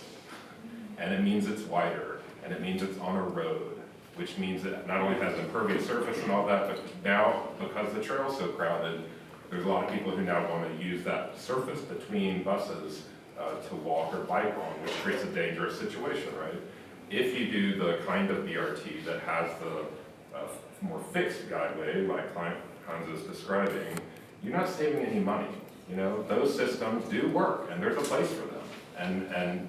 But like, you're not saving any money.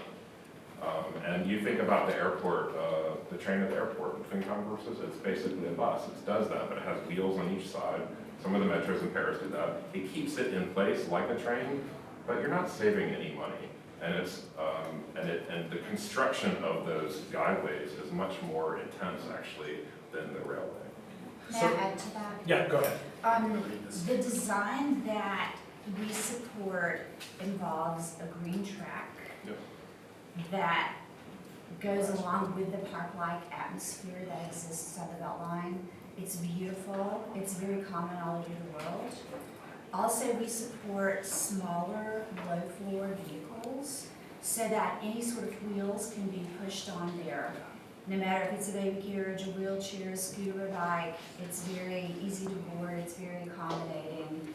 And we support vehicles that are more articulated, that can make the tight turns on the Beltline. So it is possible to have a beautiful rail. We don't want to pave anymore for the Beltline. Like Ryan said, it's impervious, it's hot, it's not attractive. So I think we should go with the big vision and work together on what the city, MARTA, and ABI are considering. It's ironic, isn't it, that a lot of people who claim to be against the transit because they love the trees and the grass and the greenway so much are the ones who are proposing as an alternate that we build a big wide roadway alongside the trail.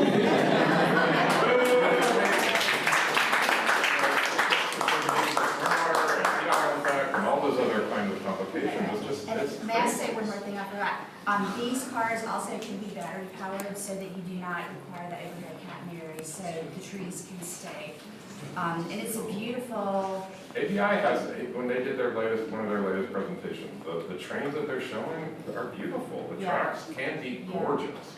We don't have to, like Atlanta always does, is like look down and aim down for what our future is going to look like. We can be like the Beltline Trail is, beautiful. Think about the experience of that transit being an elevated experience in the same way that the trail is an elevated experience. Yeah. So, ABI, turns out, is not a transit agency. And I think the pictures that ABI is putting out there of beautiful grass trails and no fencing, so that we divide the neighborhood and so on. When you talk to MARTA, which is a transit agency, I think you get a lot more realistic assessments. So for instance, MARTA, the presentation, I forget what it was, about 2 years ago, they did an extensive discussion of the different kinds of fencing that they were considering to put on the Beltline. And will it be this high, will it be that high, will it be solid, will it be cables? And they finally concluded that they do cable fencing along the Beltline. ABI, every image they put out on the Beltline has no fencing whatsoever. MARTA is very clear, safety is their top priority. They want the fence there, they've even selected the fence there. Once you've got a fence there, it divides the neighborhood, it undoes many of the benefits of it today. Also, the lack of overhead wires is, the battery-powered trains, I think, are not, there's a couple examples of it. That technology is not mature, it's not there yet.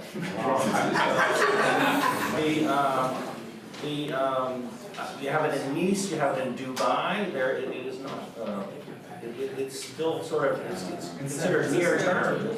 So I'm going to let you quickly respond, but then I need to open it up for questions, and then I have one closing question as well. So again, if you haven't written a question down on a card, please go ahead and do that so we can make sure we get audience questions. Hold it up in the air, and one of our amazing team members will come and get that from you. And then I'll open it up in case you have an accessibility challenge. You can raise your hand after I get through the carded questions. We'll go from there. You can respond to that. Just very briefly. Yes, thank you. The renderings that Hans is referring to are from the September 2022 MARTA public meetings. I attended both the virtual and the in-person. The plans have been greatly refined since then. Beltline Rail now is a stakeholder in the HDR study that is being done to develop the actual project. It has evolved so far from that, and we should not look back at those renderings and use them as if they are the current plan.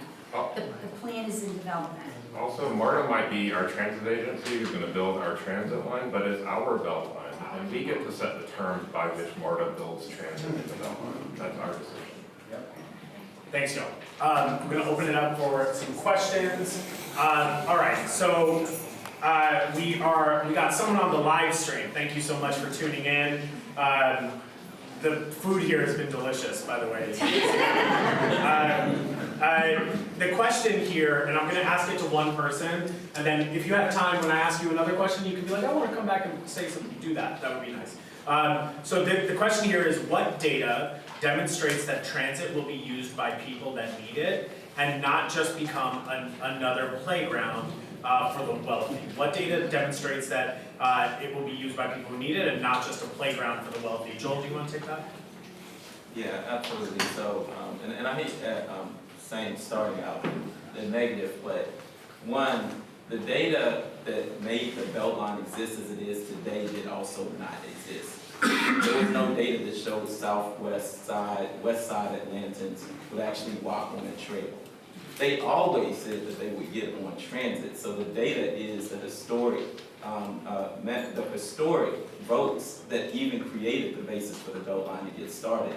And so I don't think that there's any more new data that's required when there's been votes that were made by those who were saying, yes, if you have transit on there, we will allow this to get better. Yeah, got it. Thank you. This next question is for you, Hans. It says, does Better Atlanta Transit support building more Beltline-like spaces across the city? Okay, I'm not a spokesman for Better Atlanta Transit. Beltline-like spaces, let's say, okay, they're real estate developers. I think they've done a pretty good job of making dense urban spaces where you live, work, play. There's multiple choices in terms of transit, biking, walking, driving as well. As far as I know, the companies that have done those kinds of developments are very gung-ho on more park spaces, more bike lanes, more transit, and they in turn will invest private capital in developing developments that are attractive and good places to live and that make Atlanta a better city. So it's my understanding that they love the Beltline, they love the way it's developed, and they'd love to contribute to make more of it. Combining that with the first question a little bit, like how do you prevent those types of spaces from becoming quote unquote playgrounds for the wealthy? You know, Ryan, you're guilty of making City of Atlanta a playground for the wealthy. I'm kind of kidding, but I don't know how you avoid that, right? I don't think you got the joke. I'm not seeing the smile. Yeah. You know, you do these developments, and you know, I think you do want to bring transit outside of what's kind of becoming the inner city loop.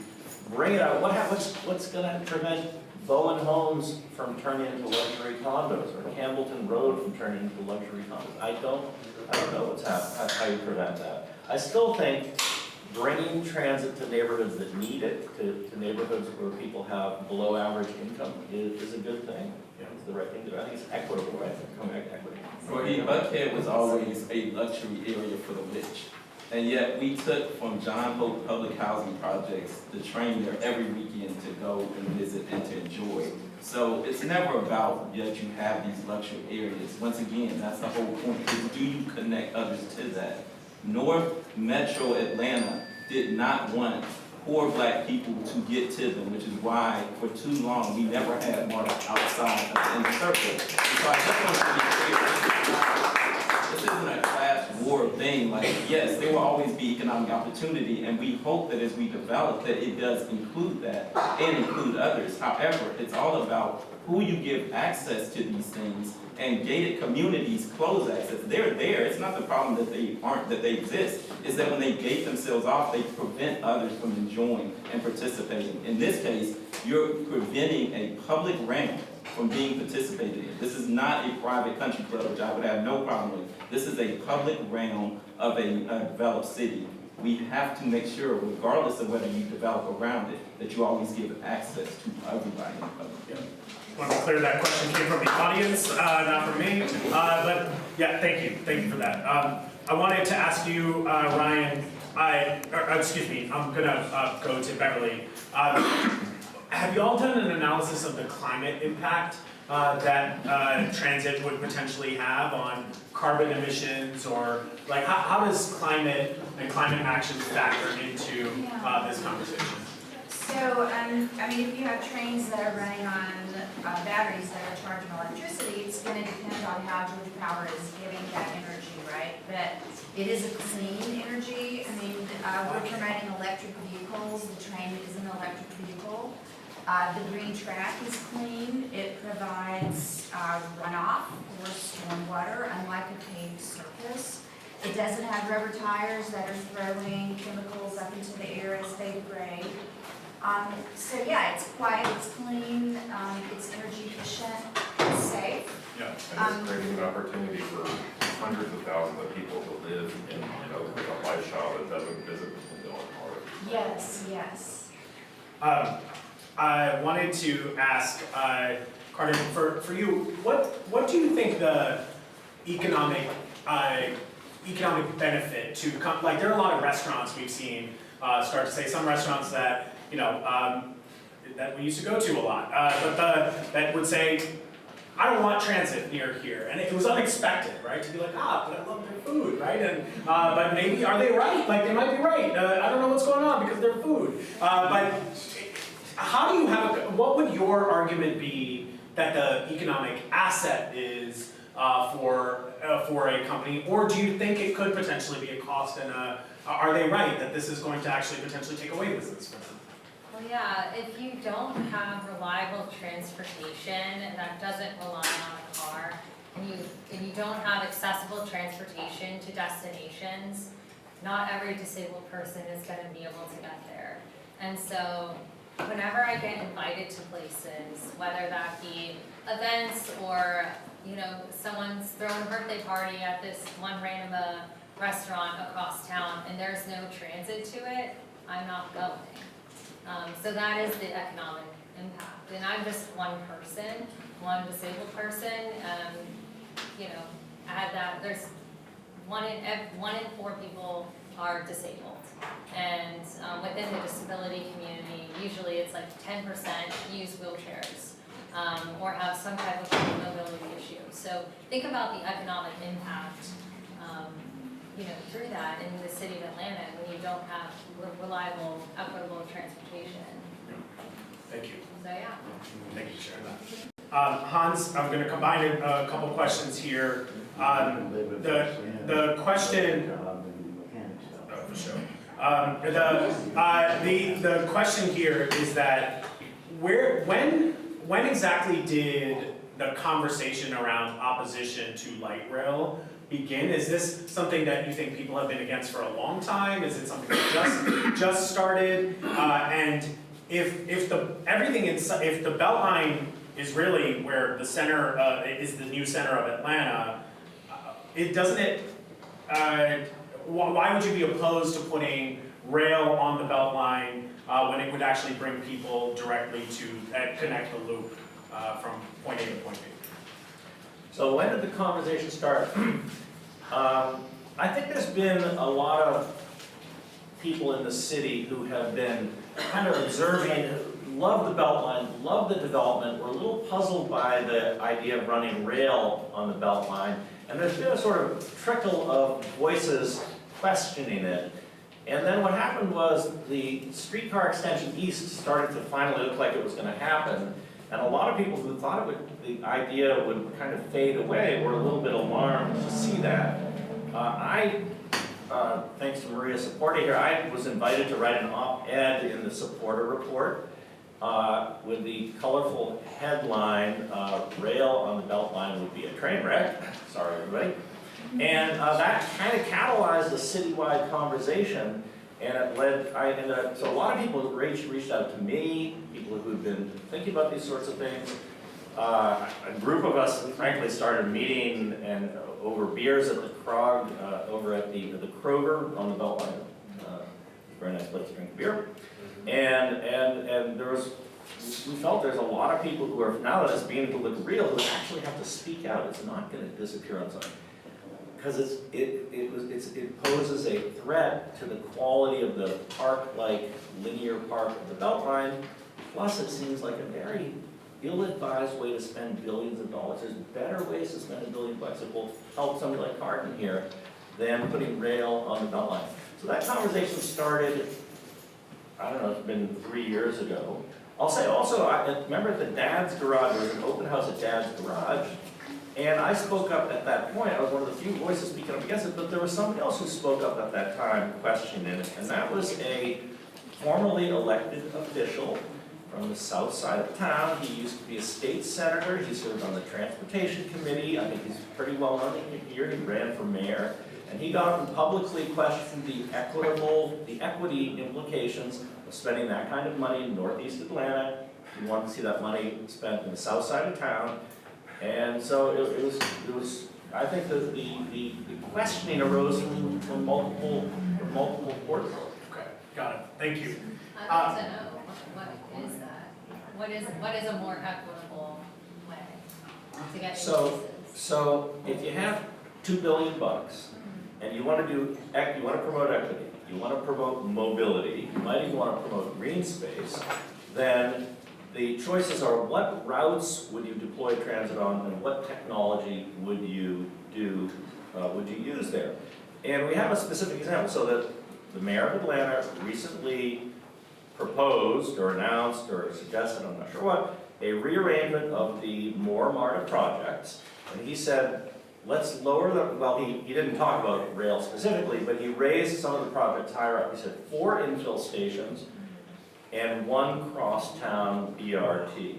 And I think that spending on those projects has better implications for mobility, has better implications for equity, and has better implications for green space. So that's a concrete. So, I'm not from the office of a mayor. I thought it was a damn good decision. I think it was like, wow, Mayor Dickens, I don't know if we're all on the clap, but I thought he was a pretty awesome guy, and I thought it was a great proposal. Are we allowed to comment? Let me get to another question, and then you're welcome to include that into your commentary. So I do think it's really important. There's a question on here. Multiple people have commented that there are a lot of what someone described as kind of classist arguments that are being made, and that we have to, I think, also be careful in the way that we are, commenting. I think Cardin has a couple times talked about how this project and this conversation has not necessarily been inclusive to her specifically and her experience, and we've kind of dismissed that a couple times. I think we just need to be careful of that. So I just want to remind the panel, particularly Hans, just want to make sure we're careful about that, because it's not just, oh, there's a e-bike program, but not for you, right? Like we can't say shit like that. I just wanted to acknowledge that it's not that I'm okay with that. I just didn't know exactly how to say that. No, I fully support the e-bike program. That is fabulous. Yeah. I love that. Yeah, I think we can have a conversation about but both. that's okay. Well, it brings me to my next question, which is how do we? I just cursed. Sorry about that. The next question was how do we move this to a yes and conversation?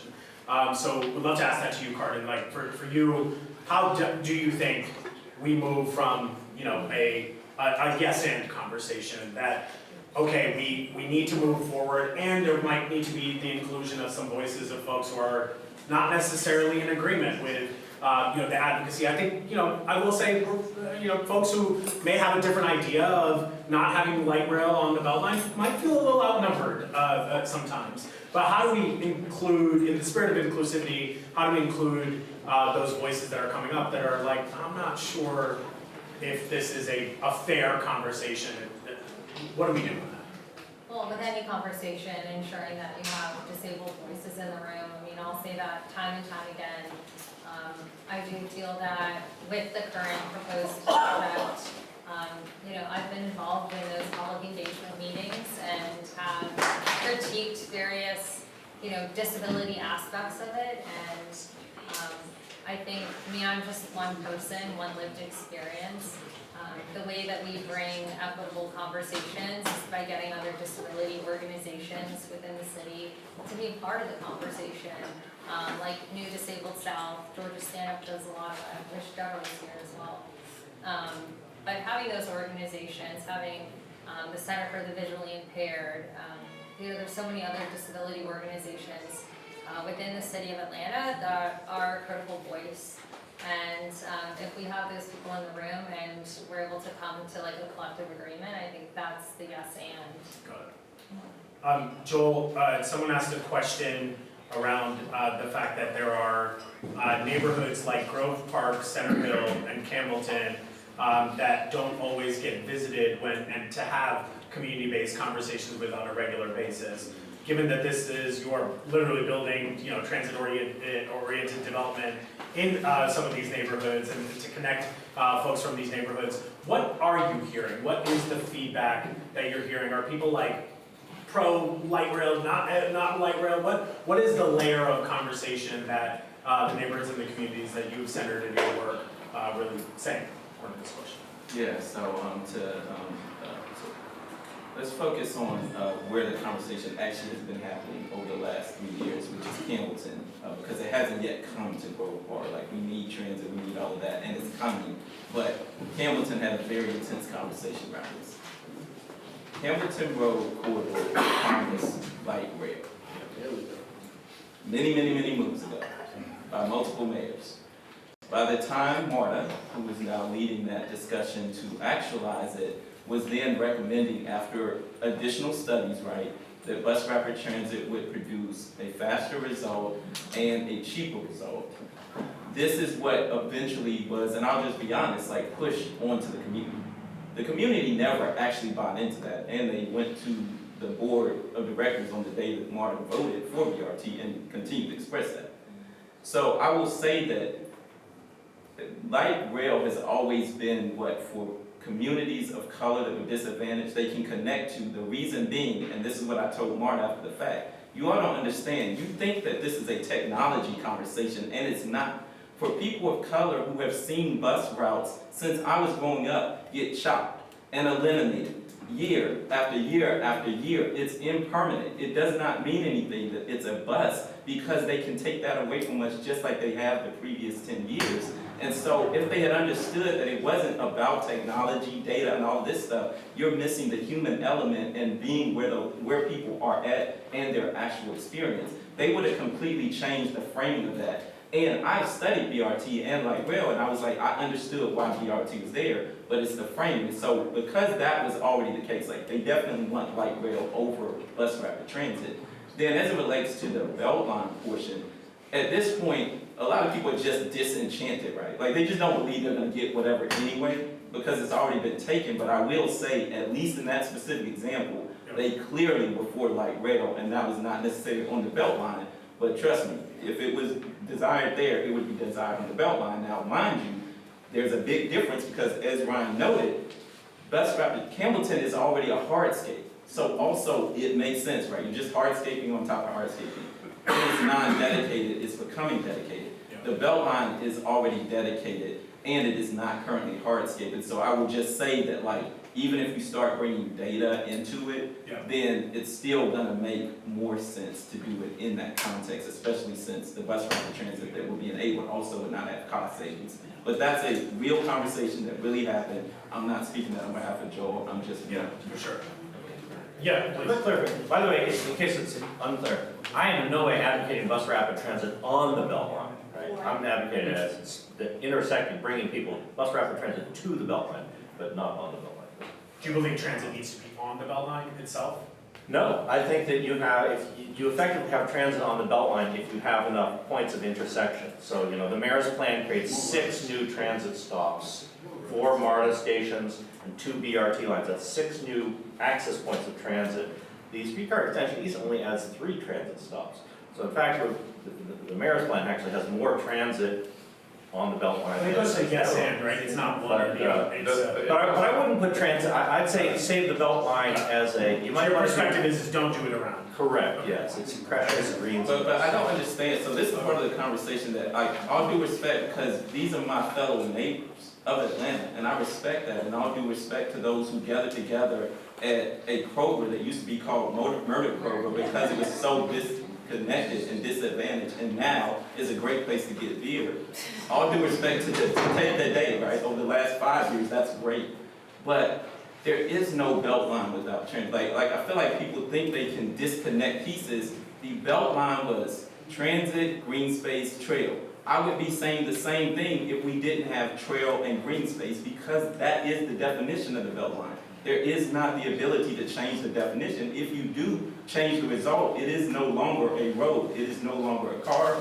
Once you take pieces off, it's just called something else, and that would be fine. But if we're still saying this is the Beltline, and we already have established the promise of what that means to be the Beltline, it's just not possible. Like, to honestly, honorably say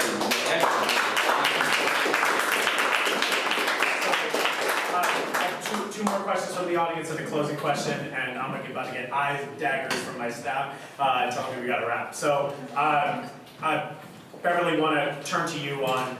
Y'all have done a lot of study and projections. What is the ridership projections look like if there were to be Beltline rail? Are there projections that you've done that you would actually take density and spread it around? Like, what can you give us some numbers that we can chew on? So the ARC has studied transit on the Beltline and the ridership, and the projected ridership is over 100,000 boardings a day. However, that was done in 2018. It's 136,000 a day, I believe. That's a 2018 number, but now the density has exploded on the East Side Trail. And not only are there destinations, but there are origins. There are dense communities of people who are living in this area. So not only are there people who want to get there, but there are people who live there who want to get to other places. So yes, the ridership studies have been done. Yep. And the density is there to support rail. Thank you. Ryan, last question from the audience, and then I'll do a closing question. So what are the roadblocks here? If it is, so what do we need to do now? Do we need to meet up at a different Kroger, like, and have is this a Publix conversation, Trader Joe's, Aldi, whatever, right? Like, what? We gotta figure this out. Like, at the end of the day, I get it, there's been a lot of history around this. Y'all have espoused the history in a really eloquent way, and there's a growing group of people, which include people in decision-making seats, like legislative decision-making seats, or executive decision-making seats, who are now maybe singing a bit of a different tune of what was said before. So you got us into this mess, Ryan, so you got to get us out of this, right? So how do we, where do we go from here? How can we reasonably move forward on what happens next? Where do we go in your mind? What would give you some hope? What would give me some hope if we, I mean, the Beltline is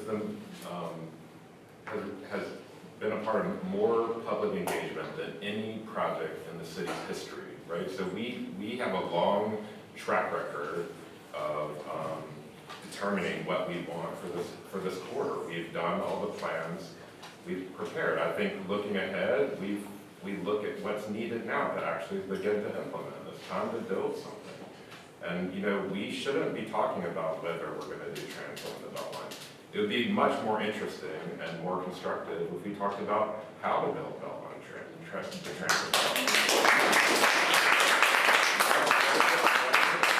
What does it look like specifically? Like in terms of the stations exactly, the type of vehicle, the connectivity, all of the details of it, so that we make sure that the Beltline transit lives up to its promise. That's what we should do. Politically, if our leadership isn't following through on it, and I don't just mean City Hall, I mean the business sector, I mean philanthropy, I mean everybody, then we have to do what the Beltline has always done, which is organize communities of people who are in this for the long haul. The mayor, we're on our 4th mayor with the Beltline. We're gonna go through many more mayors as this thing gets built out. This is our city, and we have to advocate for the kinds of things that we want, the kind of future that we want. We have to make sure that we and our children are gonna be able to still be here, and that's our job, because we have the longest term investment in this place. So that takes a lot of work, and that's just the hard part of doing equity work, making this city for the future. I want to put out a special shout out to Beltline Rail Now for doing that work and still being out there advocating for rail in the Beltline every day, doing the hard work of showing up at City Hall and doing that work. And so I think there's lots of organizations, there's lots of people out there. People will come out of the woodwork if they think that they're not going to be included in that future plan. Okay.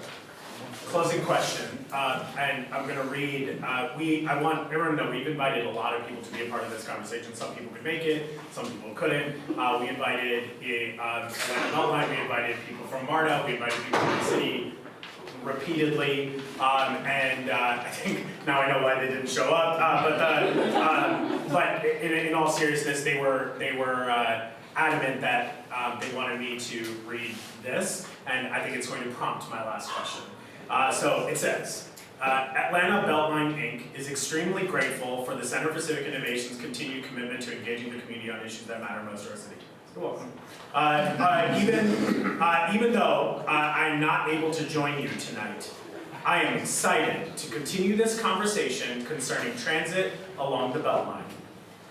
The Beltline would not be the success story that it is today without the years of community engagement with neighbors and leaders that make up Atlanta. Atlanta Beltline Inc. continues to work with MARTA and the city to build a more equitable, interconnected future for Atlanta by bringing transit to the Beltline. We encourage everyone here in person and listening at home to visit our Beltline.org transit to learn more about our ongoing work to bring transit on the Beltline.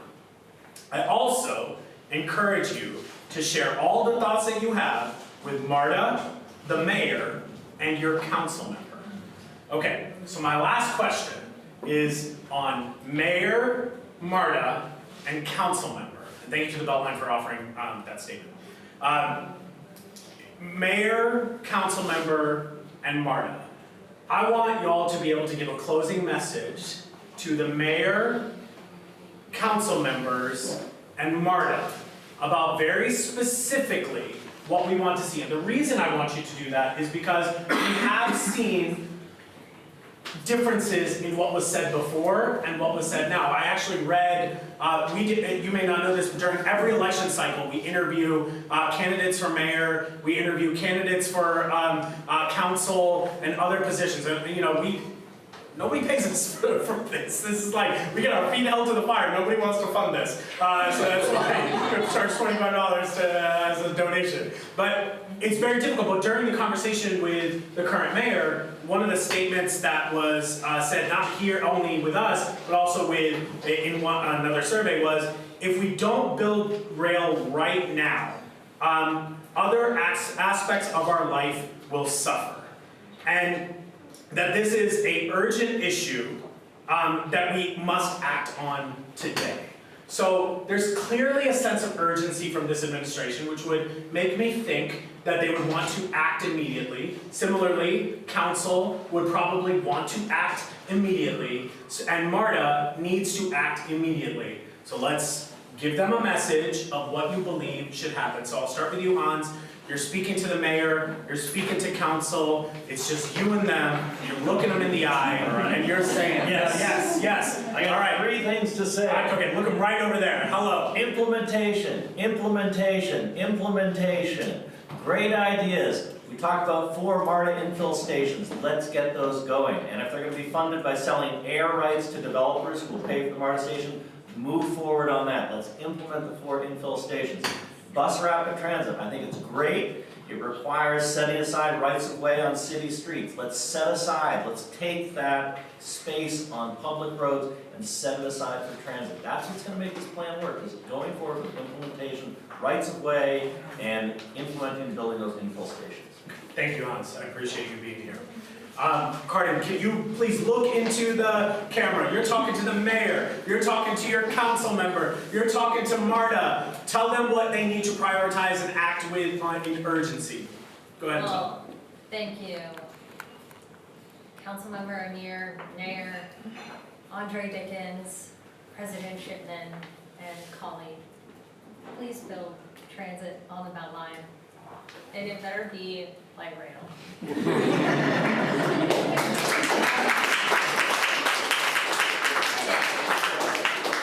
All right. Today. All right. Joel, same question. Look them in the camera. Marta. See. It's okay. You get to do one of these. One of these. So I want you to look into the camera. Talk to the mayor. Talk to the council. Talk to Marta and the Beltline. Look at them in the eye and tell them what you want to see. So my mayor, Andre Dickens, you have a great opportunity. There's been, miles of Beltline trail paved. There's been tens of acres of green space accomplished. There's been thousands of units of housing, including affordable housing. There's been thousands of jobs that have been created, manifesting tremendous economic development opportunity, all because of the Beltline. And that was based on an initial mayor, Shirley Franklin, who implemented and executed the beginning of it, and several other mayors that have come and gone after you. But what you had the opportunity to do is this. There have been 0 feet of transit, which was a key component of the Beltline. Be the mayor that can now place his hat on the fact that we will complete what the Beltline was actually about by at least creating the first couple miles of Beltline transit. To my council, as a resident of Historic Adair Park, and also as a developer, real estate developer who has access to the Murphy Crossing site, a 22-acre site, which the mayor, of course, has already hung his hat on as being a transformative project for Southwest. But to our city council, I want to ask your backing, yes, to support the Beltline infield stations, of which the Murphy Crossing site was announced as the first one. It will be transformative, it will be important. However, I also want you to consider that there was a promise made long time ago that did not include the infield MARTA station. And so it is not an either or. We have to maintain the promise of access on the Beltline, and that includes rail transit on the Beltline to connect to the infield station at Murphy and the others. And then finally to MARTA, be intentional about following through with the useful and the appropriate uses of funds. It was already a funded project in the More MARTA project back in 2019. I know a lot has happened. I know that a lot of people are throwing stones. However, funding was there to do what needed to be the next step. And in life, I've always found, even though you may not have what you need to do all of the steps, that should never prevent you from doing the next right step. Take the next right step. Start the planning and conclude the planning by starting to launch the light rail on the Beltline. Thank you. All right, Beverly? Yes. To the MARTA board, I would say follow through on what the people voted for in 2018, which is build transit on the Beltline. We voted in favor of it, and now we're counting on you to implement it. To my council member in District 2, Amir Faruqi, I want to say I'm so proud of you for speaking out in favor of building Beltline Rail. I'm so proud of you for telling us to be bold and telling us to go ahead and stop studying this thing, but actually build it. It's shovel ready, build it. Thank you for bringing that to light. To my mayor, Andre Dickens, I would like to say that you campaigned. Every speech I heard you give, every time I heard you speak, you campaigned on drawing circles and not lines. This is your opportunity to draw a circle, to connect 45 Atlanta neighborhoods to each other, to connect us all together and to connect us to the resources you need. You can do this, you can finish it. It will be your proudest accomplishment as mayor, and I appreciate your consideration in turning this around and getting it started. Ryan, before you go, I think that what's important is, when you and I first talked about you being on this panel, you weren't so excited about that. And a lot of it was honestly heartbreaking that you weren't. And I think, regardless of where we go from here, I am always concerned when we lose like fighters to the fight, right? And this fight is bigger than you know that. And it is a discussion that is bigger than you. But I need people to understand kind of the, we can't lose you in this. We also need the perspectives of folks like Hans at the table. That is extremely important that those perspectives are brought up.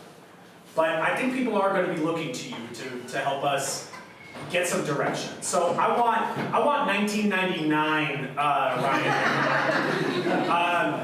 And it's funny because you've had gray hair all your life. I feel like the world was trying to tell you something that it was going to be there. But you never shy away from a fight here. But bring me back to 1999, excited, hopeful, same monotonous Ryan Gravel, but one, like, what will give you hope again, and tell that to the council, that can be a unifying message, not just for the folks who want rail now, but anybody who might think we need to go in a different direction. Like, bring us home with that. That's a lot of pressure. It's a lot of pressure. It is, but I think you can do it. To be that guy again, because there's been a lot of water under the bridge, so to speak, and so I'm not sure I can quite summon that guy. I will say that the thing that would give me hope is if we made this city for everyone. I mean, this, in a lot of ways, this is an issue that's really much bigger than the Beltline, right? This is it's an existential question of who Atlanta is for. And when we talk about transportation projects, it's one of the biggest investments that cities make in people's lives. You know, these are important questions. They determine, like, how you live, where you live, where you go to school, where you work, all kinds of things about your day-to-day lives. And it matters, right? And the voice of the people matters. And the people have been saying that they wanted this for a long time. We didn't talk about this, but a lot of the tax allocation district, a lot of the funding mechanisms, a lot of the decisions that have been made about the Beltline were made on the premise of transit. We have to follow through on that vision. We have to make sure that Atlanta is for everyone. Right now, it's hard to see that because it's been a long time. You know, I've been saying we're about to start building Beltline Transit for about 15 years, you know? And so we have to do it. And we've been saying we've had a window. We've got this window of opportunity before Atlanta becomes unaffordable, because before it's a different place that we don't like or recognize anymore. That window is closing, and it will close. And if we don't make sure that we're investing in ourselves and that future in the way that we have all been saying we wanted all these years, then we can hang it up. And it's not a hopeful message. But I do think that we can. And all of y'all showing up tonight gives me hope, actually, that we can. The response has been amazing. I know that Atlanta is capable of doing it, because I've seen it happen before. But we have to want it, and we have to do it, and we have to follow through. Thank you all for doing that. Great. Can y'all join me in giving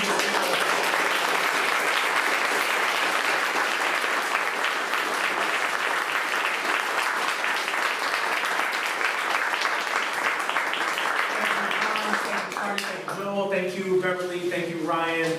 Showing up for this conversation is extremely important. It's difficult. We can all be in our silos, but having these conversations are extremely important. We think that this conversation has to live beyond this room. I beg of you, I genuinely beg of you, please go host a conversation at your local grocery store with a group of people who have not had this conversation yet. You may think people understand where you stand. You may think everybody understands the entirety of all the words we use, BRT, LRT, BLT, sandwich, like whatever it is. Like, these are new words for a lot of folks, and words can be used to weaponize. They can also be used to divide, but it is often used to get people to disengage. And this city is a disengaged city when it comes to issues that polarize us. We don't like to be in that conflict. We just do those conflicting conversations in our own little silos. Be like, can you believe those folks over there? Like, go and have the conversation with those folks over there. Wherever you can, you might find that there's opportunity to actually work together. There's an opportunity to do something a little bit different, and to remind us of the history of where we came from and why we're having this conversation in the first place. Just because you have a nonpartisan conversation does not mean it needs to be a neutral conversation. You can have a non-neutral conversation around this and be willed in your beliefs on what it is, but we have to have the conversation so that we can move forward. Speaking of conversations, we have some amazing events, we have some amazing events that are coming up. If you want to talk about Black women organizing in this space, you cannot have that conversation in Atlanta without hearing the name Mary Hooks. If you do not know who Mary Hooks is, it is imperative that you try to be here on Tuesday morning with us bright and early for a leadership breakfast conversation with her that I'll be able to ask her some unscripted questions on her organizing. And if you can also watch, we'll publish all this stuff, we don't want to keep this, we want this to get to as many people as possibly can. And if ever you can't do the donation at the door, or money's tight, like, all good, just tell us, email us, so we can make sure that it's taken care of. That money takes care of the cleaning crew here, takes care of the food that is now here, it takes care of the videographer. We make sure that everybody's compensated for their time, who puts their time into this, so it's very important for us. But if you can't ever swing it, just let us know. So this conversation with Mary Hooks is extremely important. And then we're also gonna have, I don't know if y'all heard, Atlanta got a new superintendent today. So, and if you do not know that, well, it's not starting today. Yes, okay, thanks, nerds. I can't win with anybody today. It's all good. I'm going home with my mom. She thinks I'm perfect. But at the end of we need to have a conversation about education in this city. Atlanta is on multiple superintendents. Superintendents make a lot of decisions about our schools and what's going on, and who better to have that conversation with than someone like Dr. Stephen Owens.